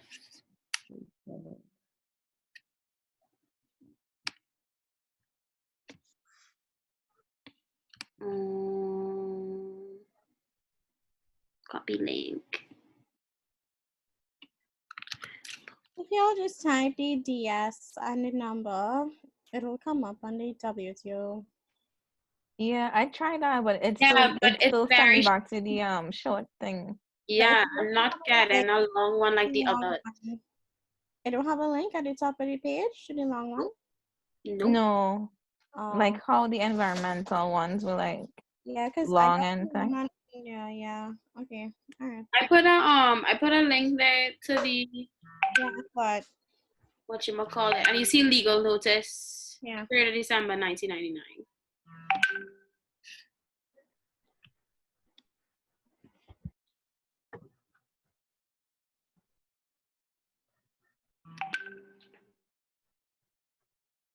This is after the DS. Isaiah, what is your problem? No. Okay, I'm teaching. You come back again. Go on. Wait, my phone? No, it is not. No. Sorry, you guys.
I'm finished. I think. Oh, great. Can you please tell us which one you chose and what was it about? Please. Okay. So don't hold me to this. I just read it. But here's the 411. I did it on Trinidad and Tobago and Costa Rica. And it was basically a determination about the allegation of dumping of macaroni and spaghetti that originated in Costa Rica. So basically, they were saying that the companies that were importing pasta in from Costa Rica, specifically spaghetti and macaroni, they were dumping it in our market, and it was negatively affecting the companies that produce it locally, which is cereal products and Nestle Trinidad and Tobago.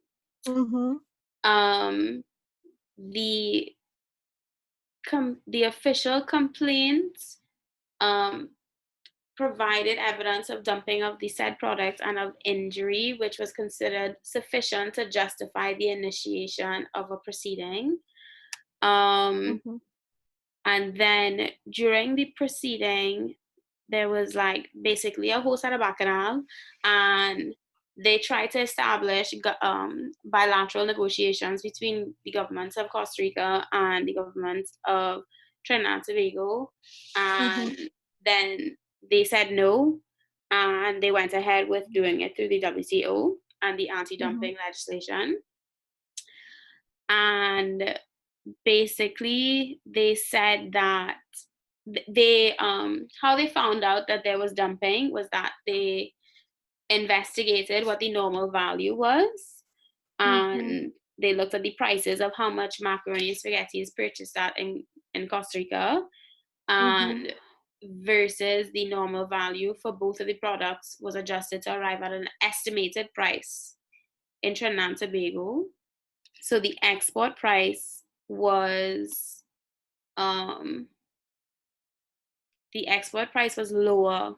So they concluded that there was a dumping margin of 74% for macaroni and 59% for spaghetti. And what that meant was the dumped imports captured almost 40% of local market share in 1996. And in 1997, it gained almost 80% of the local market share. So basically, the complainant had said that it had to reduce their own prices to compete by approximately 30%. And production, therefore, had to decrease because they couldn't keep up with the competition. And then they went on to say, shadow move. Sorry, my cat's on the computer. Then they went on to say that there was a price discrimination, and that spaghetti originating in Costa Rica were sold at dump prices, and that the Ministry of Trade, Industry and Consumer Affairs made an act in order to state that they had reasonable cause to believe that macaroni and spaghetti originating in Costa Rica are higher, and that he can ultimately take an order to impose duties on them. And that was the conclusion. Dr. Nasser. Very, very nice. I like that. That was very nice. Thank you so much, Morgan. You was welcome. I concur. I read that one as well. Okay. You're ready, Sam? Yes, sis. Come on, you guys.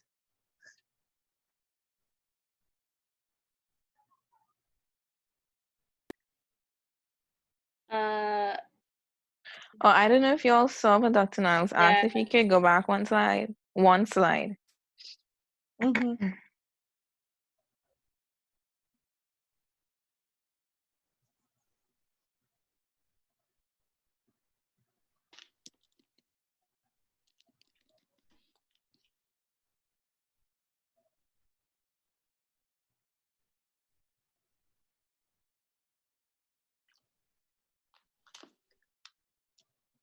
Anyone else want to talk about the cases that they read? Or like if Yes. it's a different case?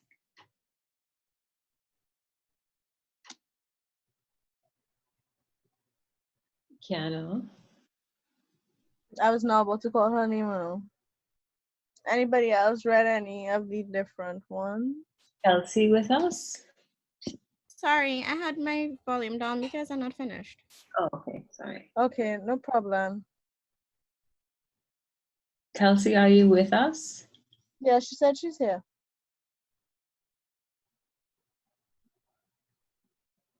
She read the one with India.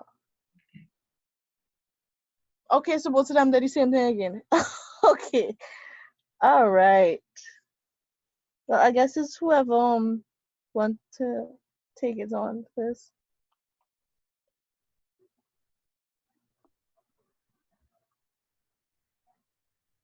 I don't know. It had 4 you guys and 4 cases.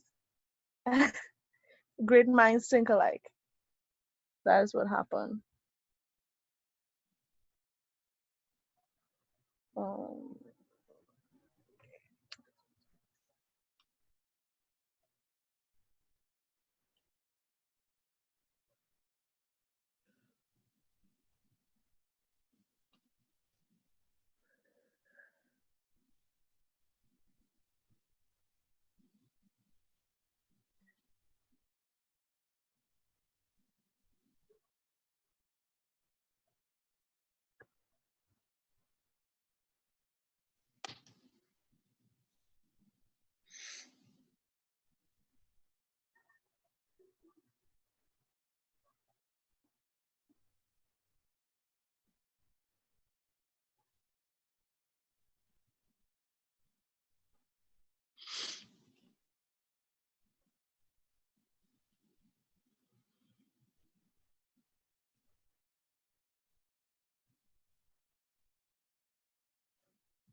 Okay, so I'm not sure if I got all the details from the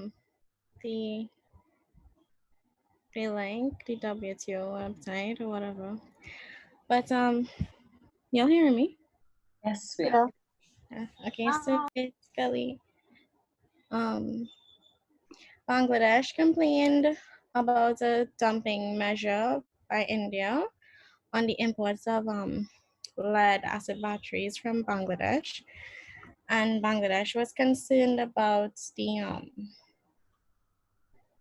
the determination of the margin, the injury and causation, treatment of evidence, and the failure to provide relevant information for the reasons for the measures. And Bangladesh said that they were inconsistent with Article 6 and that India may be acting inconsistently with the obligations of the GATT. But eventually they came to a mutually agreed solution, and the measures by India were terminated. Is that what happened?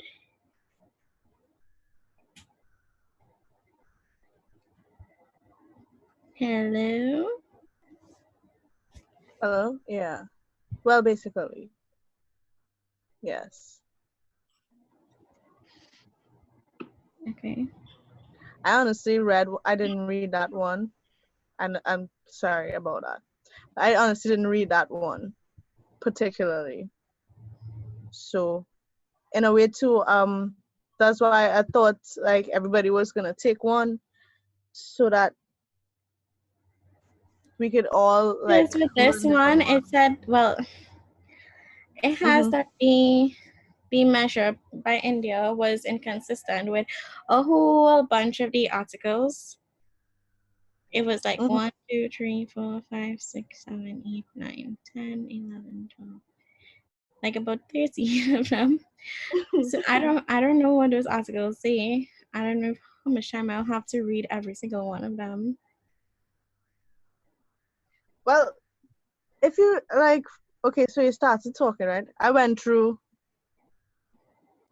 most of the articles. So like you realize you're using terminology that I did in the presentation. Yeah. So you understood that those parts at least, right? Yeah. Okay, well, great then. You learned something from it. I wish like everybody took one, but you know. Thank you guys for doing. Ended up doing my India because I said I was talking, so I don't know what is Kelsey's ASU. Kelsey, you want to talk about it? Maybe yeah. I mean, that's the long and short of it for real. I actually think that Kelsey might actually be saving her voice, because I think she has a throat issue. Oh no! Yeah. Okay, So well, that. I didn't. Yeah, I know. So that just kind of letting you guys know. I feel like that's what's happening there. Yeah. Okay. Yeah, it is. So, but anyway, yeah. Continue, you guys can go ahead. Okay, so I just want to tell you guys that in your spare time, you could probably read the next two, and that at least glad that you guys was able to, well, you guys were able to understand some of the terminologies that I tried my hardest to explain to you in my understanding. So thank you guys for your attention. We are now going to go on to Turkessa's part, which is countervailing, sorry, my bad. Countervailing measures. We're taking a break. Yeah, well, I just wanted to ask if you guys need a break or should we? Yeah. We could finish early. Yeah, I was. Yeah. If you're okay to go on, I will continue without taking a break. What y'all think, Morgan, Brittany? Let's do this. Okay. Sorry. Okay. I'm going to be just briefly discussing countervailing duties. And it's another trade remedy that can be utilized by governments to combat subsidized exports that are coming in to the domestic market. So Danielle talked about items coming into the domestic market which were being sold at a lower price than the point of origin. It's more or less the same. It's just that how the price is affected. So I just want you to keep in mind the lecture that we did, I think, 2 weeks ago in terms of agriculture and subsidies that are granted to companies. So that will kind of be like the basis of trying, but that's how I use it as the basis of trying to understand what countervailing duties are. So just to begin, it has two principal functions, of course, and it's to discipline the use of subsidies, so just to kind of counteract any negative or unfair price of a subsidized product coming into your domestic market, and also regulates the actions of countries that can take measures to effect subsidies at the multilateral level. I'm not sure Danny mentioned it before, but all of these trade remedies go before or brought before the dispute settlement body to be heard by the member countries, well, by the panel, as well as by member countries. So just keep that in mind. It's not companies going to the WTO. It has to be done through a member country. It is governed by GATT Article 6, Paragraph 3, and is also known as a subsidy tax. Of course, a tax to sort of level the subsidized price of that coming into the domestic market. And of course, as I just said, the government has the right to counteract the effects of subsidies by imposing remedial measures. And it's just saying that if a government believes that something is coming into the economy and it's subsidized and it's going to hurt the domestic market, they can do their investigations, find out whether or not it is being heavily subsidized by the company in the exporting country, and levy a tax to adjust that. Yeah? Everyone's clear? Yes. Yeah? Yeah? Brittany? Yep. Morgan? Yeah. Kelsey? Yeah. Sorry, Kelsey, I forgot your voice. Kiana? Okay, great. So, can anyone like sort of like put it back, like tell it back to me like layman's term, like if you're an importer, or if you're a government, what sort of industries you may want to protect from excessive subsidies or excessively subsidized products? To the agriculture sector, basically. Yeah. 1 minute. Are you going to Google stuff? No, but I should, right? Nothing else you could chip in at any time? Anytime. Maybe we should break this down again. So remember how we spoke about predatory pricing? I feel like, if you have friends whose family are into business, or if your family is into business, and you ever, maybe we don't have enough like real life examples in your own families of people who've been priced out of business. And if you do, you trust me, this lecture would hit home and it would really sting. So if you think about all the things that we've talked about coming up to this class, and then you combine that with predatory pricing, what you find is, when can a company actually afford to charge less than it costs to produce a product? And that's when you need to really begin to think. And that's why she talked about agriculture being so special. I can afford to charge you less in it than I pay to produce it if I'm not actually paying to produce it, or I'm not paying the full cost of production. If the full cost of production is actually subsidized, then I can sell it for cheaper than it actually costs, because I'm not actually paying for the actual cost of it. And that's me taking advantage of subsidies. And if I can take advantage of a subsidy and then go and export the product to another country that does not have subsidies, well, then I can expand my market and make myself and my company and my family wealthy, and perhaps the family of one company in that country that's importing the good. But that's the link between subsidies and and dumping and predatory pricing, and why there's an agreement called subsidies and countervailing measures.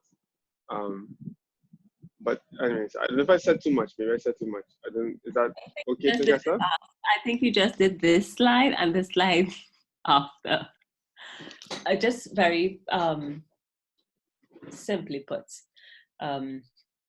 And again, just to reiterate what Dr. Niles had said, it is about predatory pricing and ensuring that unfair prices neutralize in the domestic market so that it doesn't cause injury to those businesses operating in the domestic market. And we just discussed what injury was at length, reduction in revenue, sales and closures of factories and people being on the breadline, very real consequences of products which are heavily subsidized and have an unfair advantage coming into the domestic market. So countries, once they've done their investigation as to whether or not products are being unfairly subsidized, they do have a policy instrument that they can use to neutralize that effect. It must be of a financial nature, so in terms of levying a tax. It must confer benefits in that it benefits the operators in the domestic market. So it reduces the injury to those organizations. And it must be specific to an enterprise or an industry. And that's why I mentioned agriculture, because in agriculture, you see most of where subsidies can impact the importing countries' domestic markets. Is everyone clear with that? Yes. Yeah. Is everyone with me? Yeah. Forever. Thank you, Morgan. Danny, are you with me? Yeah, I'm here. I don't think I'm not here. I'm here. Yes. So can I move on? Is everyone clear with the fact that a countervailing measure must meet specific criteria? Yeah? Okay. So just to talk about how subsidies, types of subsidies the types of subsidies that are utilized by governments and how they may impact the price of a product that's being imported in the domestic market. So there are three types of subsidies, and the first being prohibited subsidies. And those are the subsidies that significantly impact the performance of the product in the market that is being imported into. And of course, once governments find these to be, once they find that they can be harmful to the domestic market, they can be challenged with dispute settlement mechanism. There's also actionable subsidies, and these can also be challenged by other member countries through the dispute settlement mechanism. And there they can decide whether or not a countervailing duty may be imposed, or which may be imposed. But of course, the government that's bringing the claim forward must be able to demonstrate that the subsidies are actually causing harm or may cause serious injury to industries in that country. And they must also be able to prove that there are adverse effects that we've been talking about with the predatory pricing. They causal effects, one, and the adverse effects that they may cause to industries in the domestic market. A little bit heavy in terms of the subsidies, but I just wanted to bring forth that there are certain subsidies and the effects that they may cause and some of the actions that are available. Can I move on? Is everyone clear on that?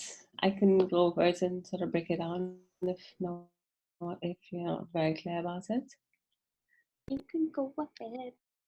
Go ahead. Are you all just agreeing so that we'll finish early? No. At least not for me. I'm good. Okay. So this is just the sort of route that a government can take once they've done their investigation and determined that something is being subsidized. There are different routes that you can take to counteract that negative effect. I feel like I'm repeating myself here, but I'll go through it again. So the first route is once a subsidy is deemed actionable, a member can act in two ways, and one is to challenge the matter at the dispute settlement level at the body. And if it is upheld, the defendant is required to bring the policy into conformity of the WTO provisions. Whereas with route 2, it is where where governments or industries are adversely affected, they can impose countervailing duties on imports, which they deem to be, well, which are found to be benefiting from the subsidies. And of course, these can be applied on an agreed basis. So it can either be on a provisional basis, provided that certain things are changed, or on a definitive basis. But it's key to keep in mind that the level that the price level that the subsidy is supposed to bring the product back at should not cross the margin of the subsidization. So if something is being subsidized by an exporting country, it's been heavily subsidized. They're produced for $8, but that same product is being produced in the importing country for $10. The margin of subsidization is $2. So if you have to counteract, if you have to impose a countervailing duty, it must not be more, or it should not bring the price of the product up more than what is being manufactured, the price of it being manufactured in the domestic market. So it cannot cross $10 then. Yeah? Everybody with me? No? Yeah. Kind of? Yeah, I'm here with you. I understand. The key thing to remember is that the prices need to be on level at the same point. Yeah? Hello? Yeah, yes, I understand. Everyone else is clear on the matter? Yeah. Dr. Naz, are you clear on the matter?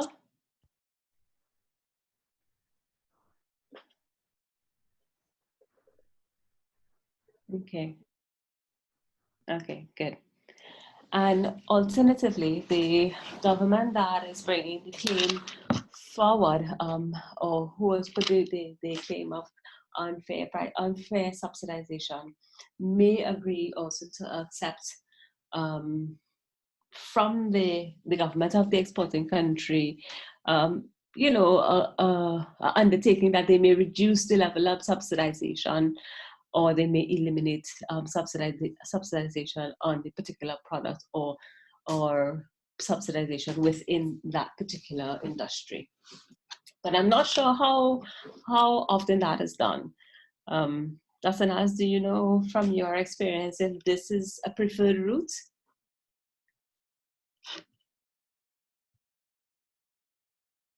Can you just repeat that question, please? The alternative routes are where governments agree to limit or eliminate the level of subsidization within an industry. Is that usually a route chosen by member states? Or Well, I don't want to say usually, but certainly it depends on the case. But if they're your neighbors and they're your allies, like if they're also CARICOM countries, and you find that they're doing that kind of stuff, it becomes more likely that they can come to an agreement between the two of them that we'll move the subsidy here, we'll increase or reduce the subsidy. It's probably easier in those cases than I would say with more hostile neighbors or countries. You know what I mean? Okay. Thank you for clarification. Okay, so I'm moving on. So I just wanted to have a look. Let's take 5 to 10 minutes and see if you can find or identify any cases where countervailing duties may have been applied in the Caribbean. If we can take a 10 minutes just to have a look, and we can come back and discuss. Is everybody okay with that? Yeah. Okay. Oh, yeah. Okay. In 10 minutes.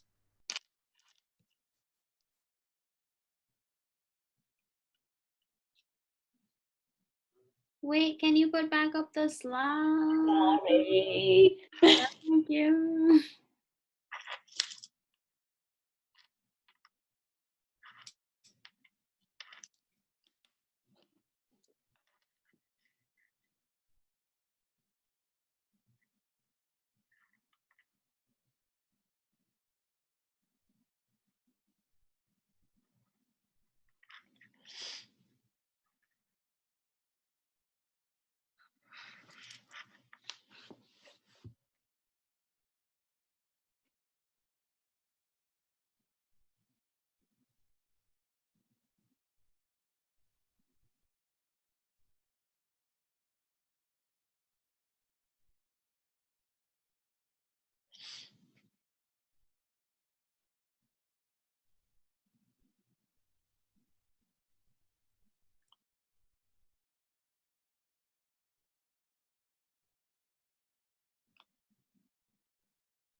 Okay, guys, just let me know when you're ready.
Hi, guys, are you ready?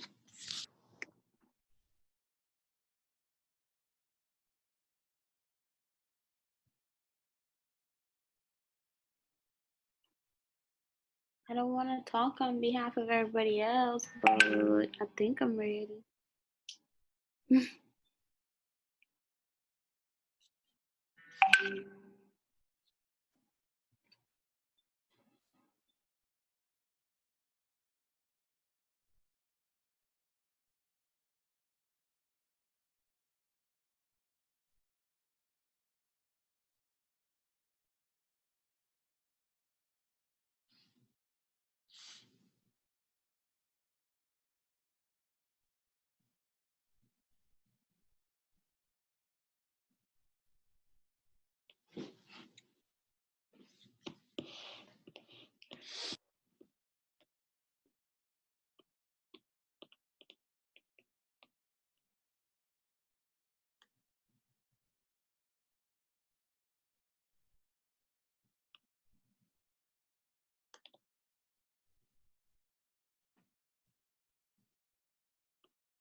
I found an example between Jamaica and Trinidad. Yeah. And that was in like 2013. I don't know how much of this is still relevant to today, but the example that they had put was that basically Jamaica was getting upset concerning the importation of Trinidad and Tobago goods because it was weakening the strength of the Jamaican manufacturers and exporters. Because they have to have equal quality to Trinidad and Tobago. And a big issue for them was that Trinidad and Tobago's Manufacturing Association are they recipients of subsidized electricity. So their production cost is much lower than that of Jamaican companies. And it's not fair that they get to have, because they're part of CARICOM, that they don't have to pay duties or for their imports into Jamaica. And they were saying that if it was the other way around, where if it was an external country outside of CARICOM and they had to import those same goods, that there would be duties placed upon them. Right. So they were saying that they are making it difficult for them to sustain that type of level of trade. And they said that if there were like countervailing duties on CARICOM goods, they could have earned almost like $17 billion on imports. But that would just mean it was just a higher price to consumers. So I'm not sure if that's an example, but that's what I found. That's a great example. Wonderful. And it's you hear that, Dr. Niles? Great example. No, and I like the fact that the example showed subsidized energy, because when you think subsidized, you think subsidized raw materials that go into production of a product and not so much the energy consumed to make it. So, and that's a significant factor in manufacturing. So I'm happy that he chose that example. Anyone else has any examples that they found that they'd like to discuss? Dr. Niles? I found one in Barbados. Yeah. But I don't think I really understand what they're saying here. Okay. What does it say? What does the just a while?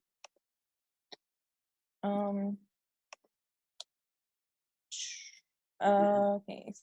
So basically it's saying that the specification is made taking into account provisions of Article 24.4 and 25.7 on the Agreement of Subsidies and Countervailing Measures. And it was on societies with restricted liabilities. It was also in 2015. But besides, this is from the link that you shared, but besides that, it didn't really have much information on it. Yeah. It was just saying that, wait. Who were the parties involved? It just had Barbados, basically. Hold on. I just saw a next link, so I'm going to click insert and see if it have more information on it. Okay. Yeah, so like, give me like 1 minute.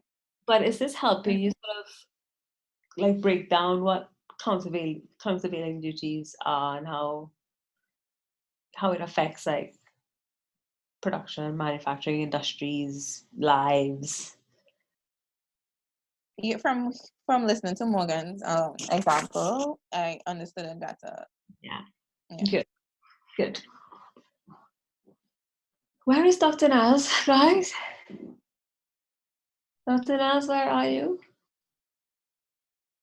Paging Dr. Niles. I'm right here.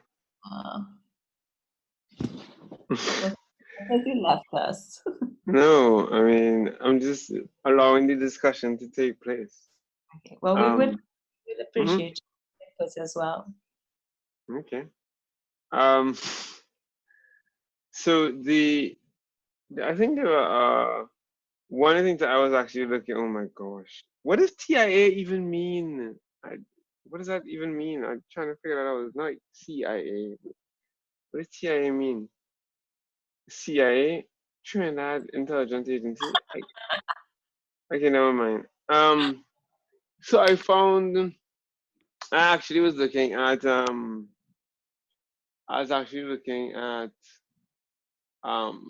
Trinidad's anti-dumping duties that are in place right now, because that reminded me about that. I know that Trinidad has not conducted any countervailing duty investigations between 2008 and 2018, and I know that we currently do not have any countervailing duty measures in force, unless they happened between 2018 and now, which of course is possible. But for Chinese steel at one point. Yeah, no, that's the anti-duty one. That's the anti-dumping one. So the anti-dumping duty that we put in place was against aluminum bars, rods, profiles, and Yeah. aluminum bars, rods, and profiles. And that the HS code for that is 7604 .10.00. I'm looking at my book now. Yes. You're looking at it, right? Yeah. So, Oh, and yes. so you're looking at the what? Like the ARF, well, the book. The Oh, tag. yeah. So there's that one. There's 7,604.10, and then there's 7,604.21. And so it's aluminum bars, rods, and profiles, and there's also aluminum tubes and pipes, and those are from China. A final determination, which was an order imposing duties, was made in February 2016. And the order has been in effect since February 21st, 2016, and it will cease to be in effect from the 20th of February 2021, which kind of complements quite nicely what you said before about how these things can't exist forever and they have to exist for a period of time to repair the injury. So we currently have one that has been in existence since February 2016 and will stop existing in 2021. Yeah, so the duties on the bars and rods and profiles were set at 6%, and the duties on the pipes and tubes were set at 9%. Yeah, I know that some companies receive exemptions on that, but we don't have any other anti-dumping duties right now. And we definitely don't have, I don't think we have any countervailing duties. So it was very difficult to find anything on countervailing. So yeah, I don't think we have any for countervailing. No. Yeah. Oh, great. Thank you. Yeah, no problem. Anyone? Go ahead. I was just asking if anyone wanted to add to the discussion. No? Okay. Don't rush.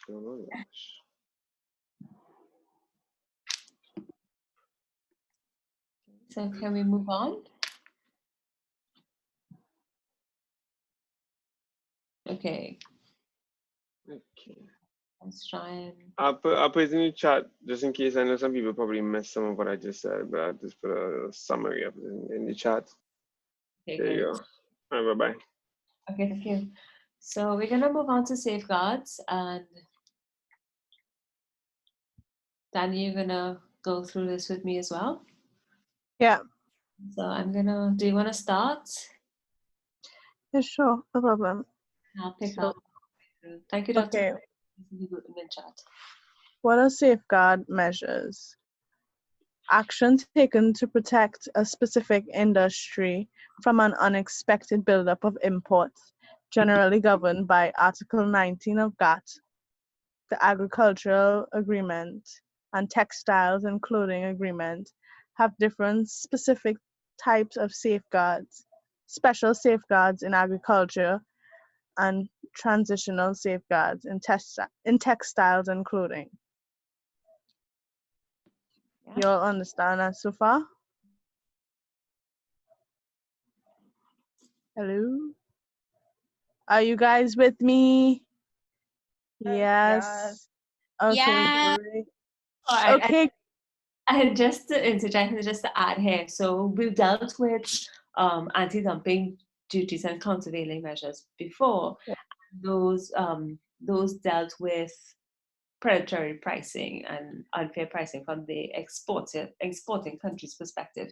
Safeguard looks at importation, but importation, it looks at stemming importation from the domestic country's perspective. So just keep that in mind as we go along. Okay, Danny, sorry. Go ahead. Why would you say sorry? Go on. Okay. So, safeguards, key consideration. The agreement on safeguards set forth the rules for application of safeguard measures pursuant to Article. So I don't know Roman numerals, okay? So I only know up to 10. This is not 10. 19. This is Article. Turkessa, what article is this? 19. 19? Yeah. Okay. Article 19 of GATT. Okay, so the WTO agreement on safeguard relates to a situation where a product is being imported in a country in such increased quantities that it causes or threatens to cause serious injury to the domestic industry that produces like or directly competitive products. So, no, okay, so that in itself, you heard some of those terminologies in anti-dumping. So Turkessa had a point where she said that they're kind of similar. So you're hearing terms like injury to domestic industry, went through that. And I would like to assume that you guys, after hearing about anti-dumping and countervailing so far, that you remember and know some of these terminologies in safeguards. I hope so. So another key consideration is that safeguard measures may take the form of suspension of concessions or obligations, can consist of quantitative import restrictions or of duty increases to higher than bound rates. Turkessa, I know you would have a better understanding. Could you elaborate on that last point so that everybody understands, please? So safeguards may take the form of okay, so let's break it down. It may take the form of suspension of concession. So for example, if I am manufacturing soft drinks and I have a concession, a duty-free concession to import one of the inputs, one way to stem the excessive importation of that particular input is to reduce the concession to the person importing. So the knock-on effect of that would be that they would, they would meet that obligation of reducing the importation of that particular raw material. It also can be quantitative import restrictions as well. It can, in terms of putting quotas or limiting the amount of what can be imported by that particular manufacturer. Or you can also increase duty rates so that in itself will act as a deterrent from excessive importation of that particular commodity. Clear? Yes. I'll go over again. Guys? Everybody understood what she just said? So I got you. Okay. All right. Yeah. Yeah? Okay. Yeah. All righty. So next slide, Danny. And then I'll take over the next slide if it's okay. Okay. So safeguard mechanism. Safeguard agreement. So the safeguard agreement, which explicitly applies equally to all members, aims to clarify and reinforce GATT disciplines, particularly those of Article 19, to reestablish multilateral control over safeguards and eliminate measures that escape such control. And lastly, to encourage structural adjustment on the part of industries adversely affected by increased imports, thereby enhancing competition in international markets. Is everyone clear on this? Because yeah, I just want to know if everybody understands so far. This was a very heavy topic. So I know you guys are a little flustered in certain areas. We're just making sure you guys understand. Well, so chat, I'm saying that everyone understands. Just want to keep in mind that this mechanism, safeguard agreement, is at the multilateral level. It applies to all member countries. Just so that we keep that at the back of our minds. Okay, so I'm gonna move on, Danny, if that's okay. Is it okay with everyone to move on to the other slide? Yeah, okay. Yeah. Okay, so just like the last two trade remedies, we discussed anti-dumping and countervailing measures. Countervailing measures. Safeguards also follow a process before they can be implemented by a member country. But for safeguards, it's a bit more engaging in terms of engaging other stakeholders other than governments. So you have interested parties that also are consulted, like importers, exporters, manufacturers, and they are given an opportunity to present their views on how the implementing a particular safeguard, how that may impact their daily operations. So part of the procedure is that public notice of the investigation of a safeguard, or you need to notify the public. I don't like to do use of the word public, and I should notify stakeholders that an investigation is going to be open in terms of whether or not a safeguard should be implemented. Of course, there's consultation by interested parties, stakeholders that I just identified, and also there's an obligation on the authority to publish and to disseminate the information, the report, finding and explaining all the pertinent issues that they found in their investigation to the relevant stakeholders. They're also obligated to evaluate the factors of how implementing a particular safeguard within a particular period may negatively impact operators in the domestic industry or operators with a who's manufacturing that particular product. So, say for example, if a safeguard is implemented on sugar, most of our manufacturers of food and beverages use sugar. So if a safeguard is implemented and it restricts where sugar can come from, how many quotas, that has to be taken into consideration, because then it presents a problem where there may be shortages of that particular commodity from the countries or the regions that they've identified. So that also needs to be taken into consideration, the possible injuries or the negative effects it may have on those producers.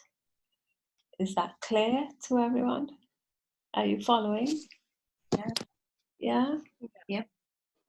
Can you, I'm seeing some mm-hms in the groups. I know, I'm saying, I'm just checking the chat. So Kiana is saying, can I do clarify anything? So is a next word for yes. Oh, okay. Oh. Can you do me a favor? Can you go back 2 slides for me, please? 2 slides. Yeah. Yeah, hold on 1 second. Were you asleep? Not funny.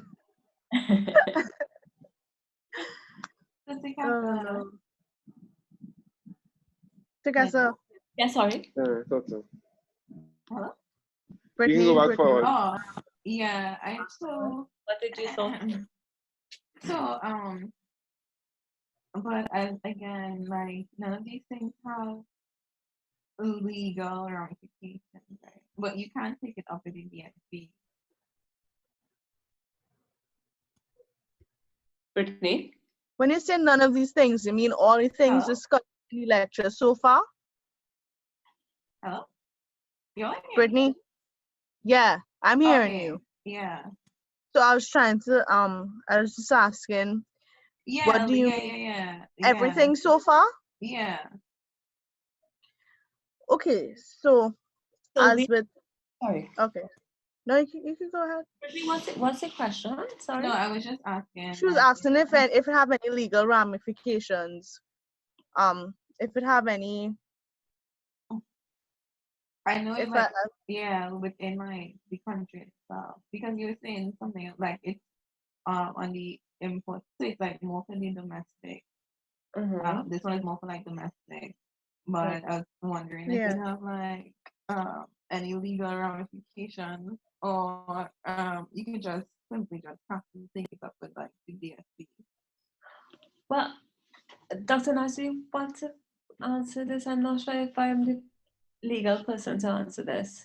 So not too sure how I mean it's international trade law, it's international economic law we're talking about. So and not being facetious, but all of it is legal, right? But I think I understand what you mean, right? When you think about safeguards, sometimes some people think of them as an escape clause. So you need to think about why people allow imports into their country, right? And that's because imports are really helpful because they increase the quantity in your country, and the laws of economics, that good old supply curve, actually supply and demand curves. Yeah, when you increase the supply, well, scarcity sends up the price. So if you decrease the level of scarcity, the price is going to come tumbling down, right? And that can be very, very helpful, particularly for important things like food, right? So, and also sometimes you also want to avoid local private sector becoming a monopoly, right? Sometimes you want to avoid that. And so governments allow importations, or um, they bring down the tariffs on a certain line item because they want to encourage people to actually compete in the local market. But the safeguard clause, sometimes people see it as an escape clause. Some governments even in their literature have actually seen it written as an escape clause, letting people know that if the imports really begin to flood the market and drown out the local producers, that's not what it was there for. They would just simply reinstate the tariffs. But in order to do that, you kind of need to, you can't just do it willy-nilly, as they say. You have to kind of talk to the producers on the ground, talk to the importers on the ground, and see what the price impacts of the specific goods are, so that you're not just moving in a prejudicial way. So the only legal thing I can kind of think of there in terms of the DSB, Brittany, is if a country thinks that you're using a safeguard measure simply for protectionism, yeah. If it's just about protecting your local industry, then yeah, you go find yourself in front of the DSB. You know what I mean? But if oh my god, but if Easily I'm really easily distracted. But yeah, I think in a real way though, like if you are disguising protectionism under the banner of safeguards, somebody will make you out. Somebody will make you out for sure. But I mean, countries deserve the right to make products cheaper for their own people. But I mean, a good example is I used to buy Elite shirts only. Like, and Elite was a major brand in Trinidad and Tobago. They used to make amazing, really good quality double stitched shirts in Trinidad and Tobago. And then there was Infinity. You know, all of a sudden, but Elite was a bit pricey. At the time, I remember having to save to buy an Elite shirt. And they were even saving, and it was like short sleeve shirts as well. They were kind of expensive. So I mean, somebody can make an argument that the poor man can't really afford that. But what happened was that we removed the tariff barriers that allowed Infinity to come back in. And then if you guys had any family that is seamstresses, tailors, they'll tell you only few people cannot afford to make clothes in Trinidad and Tobago. Like if you're anywhere near fast fashion, it's very, very hard. And part of the reason is because we reduced those tariffs to allow for Mickles and Dito and a lot of these companies to like push out cheap products that they get from Panama and China primarily. If the government say, well, you hear what you're really flooding the market now. We can't even, our local people like Elite can't even compete. Hard luck, we're going to increase the tariffs. Then they'll have to consult, and I'm pretty sure if they even dreamt about doing that, it would be a fight. So, I mean, that's the reason why Elite is now out of that market, and I think they're now making uniforms or some ridiculous things. So it's, I But hope that's that kind of not provides some clarity with that concern. yeah, it did. But with the example we had, I don't know if this related, right? But remember the example we had the climate change when we were talking about like the plastic ban. Okay, but the whole idea, we already make our own like styrofoam stuff, right? Yeah. So Go ahead. so okay, so even if you so, okay, but so you're saying that a country is allowed to like make their own stuff, etc., etc. So like say that we make our own stuff already. I mean, okay, we is it that we need the stuff from the other countries? Why can't we? Like, why are we not allowed to do that? You know?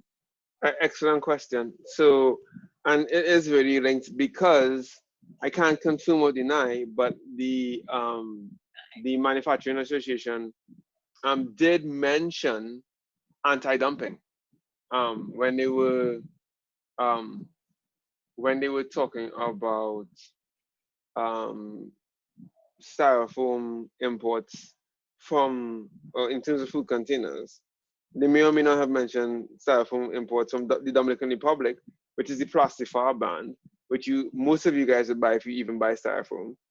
A lot of it would be from Dominican Republic, and they were arguing. They may or may not have been arguing. Sorry, that the goods are being dumped in Trinidad, right? And if you're a manufacturer in Trinidad, of course you're going to want the government to do something about it. So the government has a whole bunch of tools that they can use at their disposal. On the one side, the government could have said, okay, well, we're going to take a safeguard. They are flooding our market.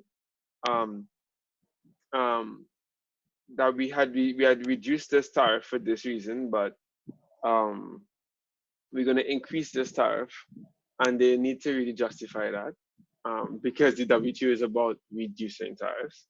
If China wanted to say, well, let's put a safeguard in place, I mean, on what basis? You know what I mean? And then the Dominican Republic come and say, well, are you just trying to protect your local manufacturers? And if that's true, then they'll have a really good case. The Yeah, method but that that real pushy though.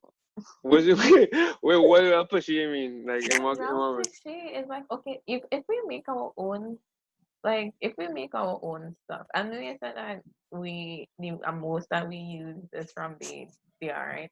But we don't necessarily need it. We may If not we make necessarily our need it, own no. stuff, yeah. But if we don't have the DRL products here, do you think the price is going to stay down on styrofoam, or do you think it's going to increase a little bit? It would, It might increase.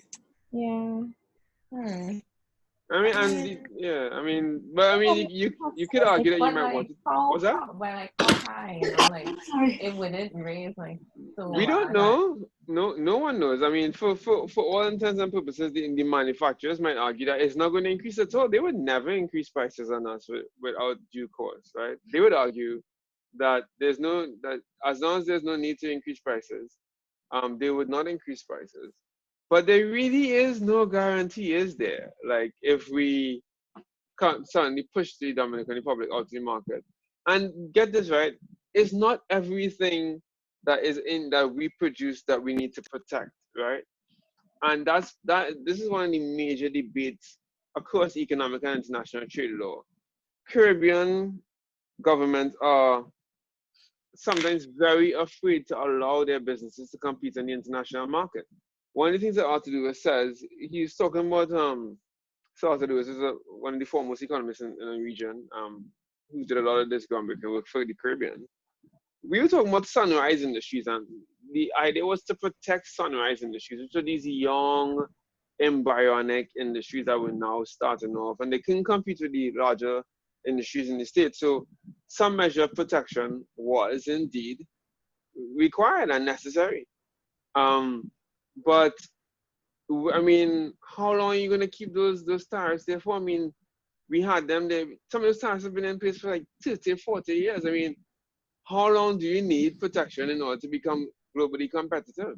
And that is the question. I mean, that you have these debates when you have negotiating, when you have negotiations going on, and you have people from other countries around the next table, they will say like, you've had these tariffs in there forever, and do you want to protect your local industry forever? And what would happen if every country in the world took that position and tried to protect their local industry forever? Which in some cases is exactly what some countries try to do. Everybody wants to ensure that they can, you know, everyone's ensure that they don't do anything that causes the companies to, you know, close down or, you know, go out of business. Or, but the market is supposed to, it's supposed to be about fair trade, but free trade is balancing free trade and fair trade. And one of the components of having free trade is this idea of competition and fair competition. And are we really, you know, so where do you want to go with that, right? Because I mean, we produce everything from soft drinks to biscuits to, I mean, how far do you wanna extend the argument? Like how should I the get protection that, go? but Yeah. okay, is it a thing where so we produce and we also import it, right? But Yeah, we we produce don't and we import. necessarily need to import it. So is it that even though we don't ban it, we just don't like import as much? Will that be a thing where they would now take us to like the DSP because they're not importing as much as they used to? So let's break this down a little bit more to a more practical level. So the way that you're thinking about it is, so you have in Toronto, you have several companies. You have RNC based in Central. You have Santena's based in Diamond Vale, and you have one other company in Toronto. All of them make styrofoam products, right? I think I can't remember the name of the last company. I think it's TTL that makes the last batch of styrofoam products. You have those three companies. You also have companies that coming to that just now, Kiana, which is a very good point. You also have companies who are local companies who are importing these stuff. Who do you think is putting all these things on the shelves? It's not like we have many of the companies that are huge companies in Trinidad. NWT, great example, based in Aranguez, massive warehouse full of imported stuff that you find on the shelf. And the stuff that's coming from Dominica is somebody that went to from the Dominican Republic. Somebody went to the Dominican Republic, found the product, and chose to import it from the Dominican Republic because they thought they could compete with local producers. You understand? So it's another local man competing with the local manufacturers. You understand? So if the government say, well, we're going to have safeguards against the DR, then they have to come up against that local businessman who is importing the stuff. And trust me, it gets very fierce. I'm sure Turkessa knows many of those businessmen that import stuff. I cannot say anything. Yeah, you can't confirm or deny, obviously. I can't confirm or deny. They may be on my books. Yeah, exactly. So I mean, and they're quite fierce. In many cases, they will protect their turf. I mean, and it's like that's how you have Blue Moon, Bear here, and a lot of the bears that you have. They're from massive companies who make a lot of money from importing cheap and retailing high. That's the entire business. That's the entire business model. So when you're thinking about it, Brittany, think about the companies who are also doing the importation. I would also say to the government, we are also employing people, you know, but they're employing people and taking up our foreign exchange, right? So they're not as valuable as the people who are employing people and manufacturing here as well. So it's not about finding a way around it. That's why I keep telling people, right? It's easy to be critical of leaders until you have to sit in their seat, right? It's about understanding the role of our leaders in terms of balancing all of these interests, right? And trying to get to the facts and then making wise decisions based on what they see as the facts, right? But in between that, of course, you have vested interests. So you have some of these businesses who may or may not be party financiers, you know. So it's it's understanding that you have vested interest in there, but you also have a public interest, and we have to ensure that we always keep the public interest in mind, you know. So and again, part of these things, even if they made the facts public, some of the struggles that Danielle was talking about earlier, the language of making the facts public. There are not enough people in Trinidad that are, you know, taking courses like this and then breaking down these facts to the public in a way that they can understand. You understand? Like, if we say this to people, they would be like, "You're not speaking English." Because how can you explain to somebody in Independence Square, well, we need to put safeguarding measures in place because, you know, there's a lack of countervailing duties on these parts, and they're going to be like, talk English. You know what I mean? So, I mean, I think we need to, all of us, need to like take. We also have to take some personal responsibility of taking the course. So now you know, you can actually help to do this. You can help to distill these facts. Some of these facts are actually out there in in the public domain, but some of it is not. Don't get me wrong. Some of it is not, but some of it is. And but even the WTO review of Trinidad and Tobago, if you Google trade policy review Trinidad and Tobago, you would see exactly what they said about Trinidad. You understand? But the language is in WTO language, and so I would just say that in thinking about all of these things, you need to kind of think about who are these people and how do they move, because when a government takes an action, they're affecting local manufacturing companies, local importing companies, and the companies in those countries who are exporting the product. Sorry to take up so much time, but I hope that was helpful, guys. Very helpful. Yeah. Yes, sir. Doctor. So Thank you. we're almost at the end of the discussion with safeguards, and this slide basically just goes through the procedure to how and when a safeguard measure is applied and when it's necessary. So oh, sorry, just one last thing, Brittany. I thought you would probably want to know. That same company that I talked about, NWT, they bring in, you know how El Pecos came back and advertised that they have these biopack, these sustainable packaging. They're getting it from this importing company, NWT. Yeah. Which may or may not have led to a massive fight between our local manufacturers and a company like NWT who's importing stuff. That they're saying, one side is saying this is environmentally friendly, the next side is saying we are producing this locally. You know, so those are two very local companies, two very big companies in Trinidad, and so the if you, I mean, I have to recuse myself. Can I recuse myself from this discussion? No, you can't. You can't. I mean, Turkessa, you know half of these people personally, but anyway, I'm going to stop before I get myself in trouble. I just realized this conversation is being recorded, so I'm gonna like pull away from now. Okay? One of them is my client, so yeah. Yeah, please finish the class. Interesting. Yeah. How can I profit off of this discussion? Right. So the application of safeguard measures.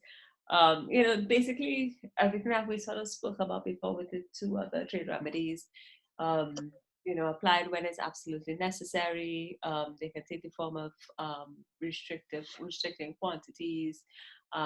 It is time bound as well, which is, I think, the most important thing.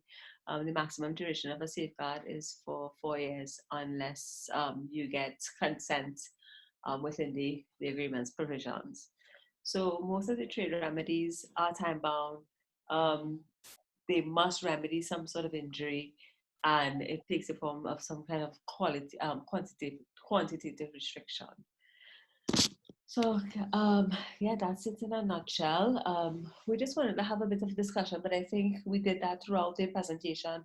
Yeah, we did. How trade remedies work, and if they're beneficial, and how do they are they just beneficial to developing economies? And I think we've spoken a lot about that throughout the presentation. If anybody has anything else to add, we don't mind discussing it further at this point, or whether or not you think the remedies are actually beneficial or why they're necessary.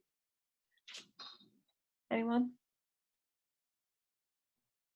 I mean, you could just say if you think they work, or if you think they're a waste of time, and Exactly. probably why you have that view. Just real quick. Anybody? And then yeah, we can go early. Come now, Ollie, we're almost done. Just And then we can threaten people. thank you. Thank you, beautiful soul.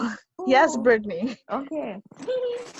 I just think, in general, I feel like the WTO, like all the measures, I feel like it's a bit not, it's like redundant. It's like they have stuff in place, but like in a practical sense, it's like sometimes, like just now, like, so we have the local important stuff, and it's like, you know, you just can't work around it. I feel like all that stuff you could work around it some way, somehow. And yes, I find it a little bit redundant. I don't know if that's like the bad way or, you know. Oh, if you could hear me? Yeah. Hello? Yes, we hear. Yeah, yes, we can hear No, you. they're saying it's soft. Yeah. I hear you though. Okay, that's important. Anyone else? I think trade remedies, again, like a lot of these things, work specifically for those who have the biggest vested interests and the most resources. Life's just unfair, and it works in favor of those who can afford for these things to work in their benefit. Yeah. But this is not a situation where it's the thought that counts, because there are actual implications to a lot of these things. I don't know, every single time we do one more of these, like as we delve deeper into the inner workings of the WTO, the more I find it a redundant organization. Okay. I mean, not to offend you, Dr. Niles, but it's just like, there's so many examples of how unfair it can be, and that they have stipulations to try and work out these grievances, but then it still doesn't end up working out unless, you know, you have like a coalition or something for if you want to talk about small states, or it ends up just being ignored because it's a larger state saying, well, that's just too bad. So as nice as it is to have a lot of these remedies, the success rate I find is probably so minimal for those that actually need it, as compared to those that are being not disenfranchised. What is the best word for that? A something word that I can't think. All right, no problem. Okay, that's me right there. Okay. Thank you very much. Thank you, Morgan and Brittany, for your contribution. So our final slide is just, you know, a summary of everything that we've discussed, from the introduction of the WTO, looking at the 3 trade remedies, and just kind of reiterating that the remedies all follow a particular framework of investigation, consultation, notification, and implementation of the duties and the measures. I think that's it for us. Thank you so much for your contributions. If you have any other questions, I know we've had a lot of discussions for the past few hours. Yeah, it was very heavy. We'll be more than willing to take the discussion. Yeah. Of course, Dr. Nas, we welcome your comments. We're also taking comments as well. If you guys have any final thoughts. No. You guys did really good, and this was a tough topic, and I think you excelled. Thank you. Thank you very much. An A. No pressure.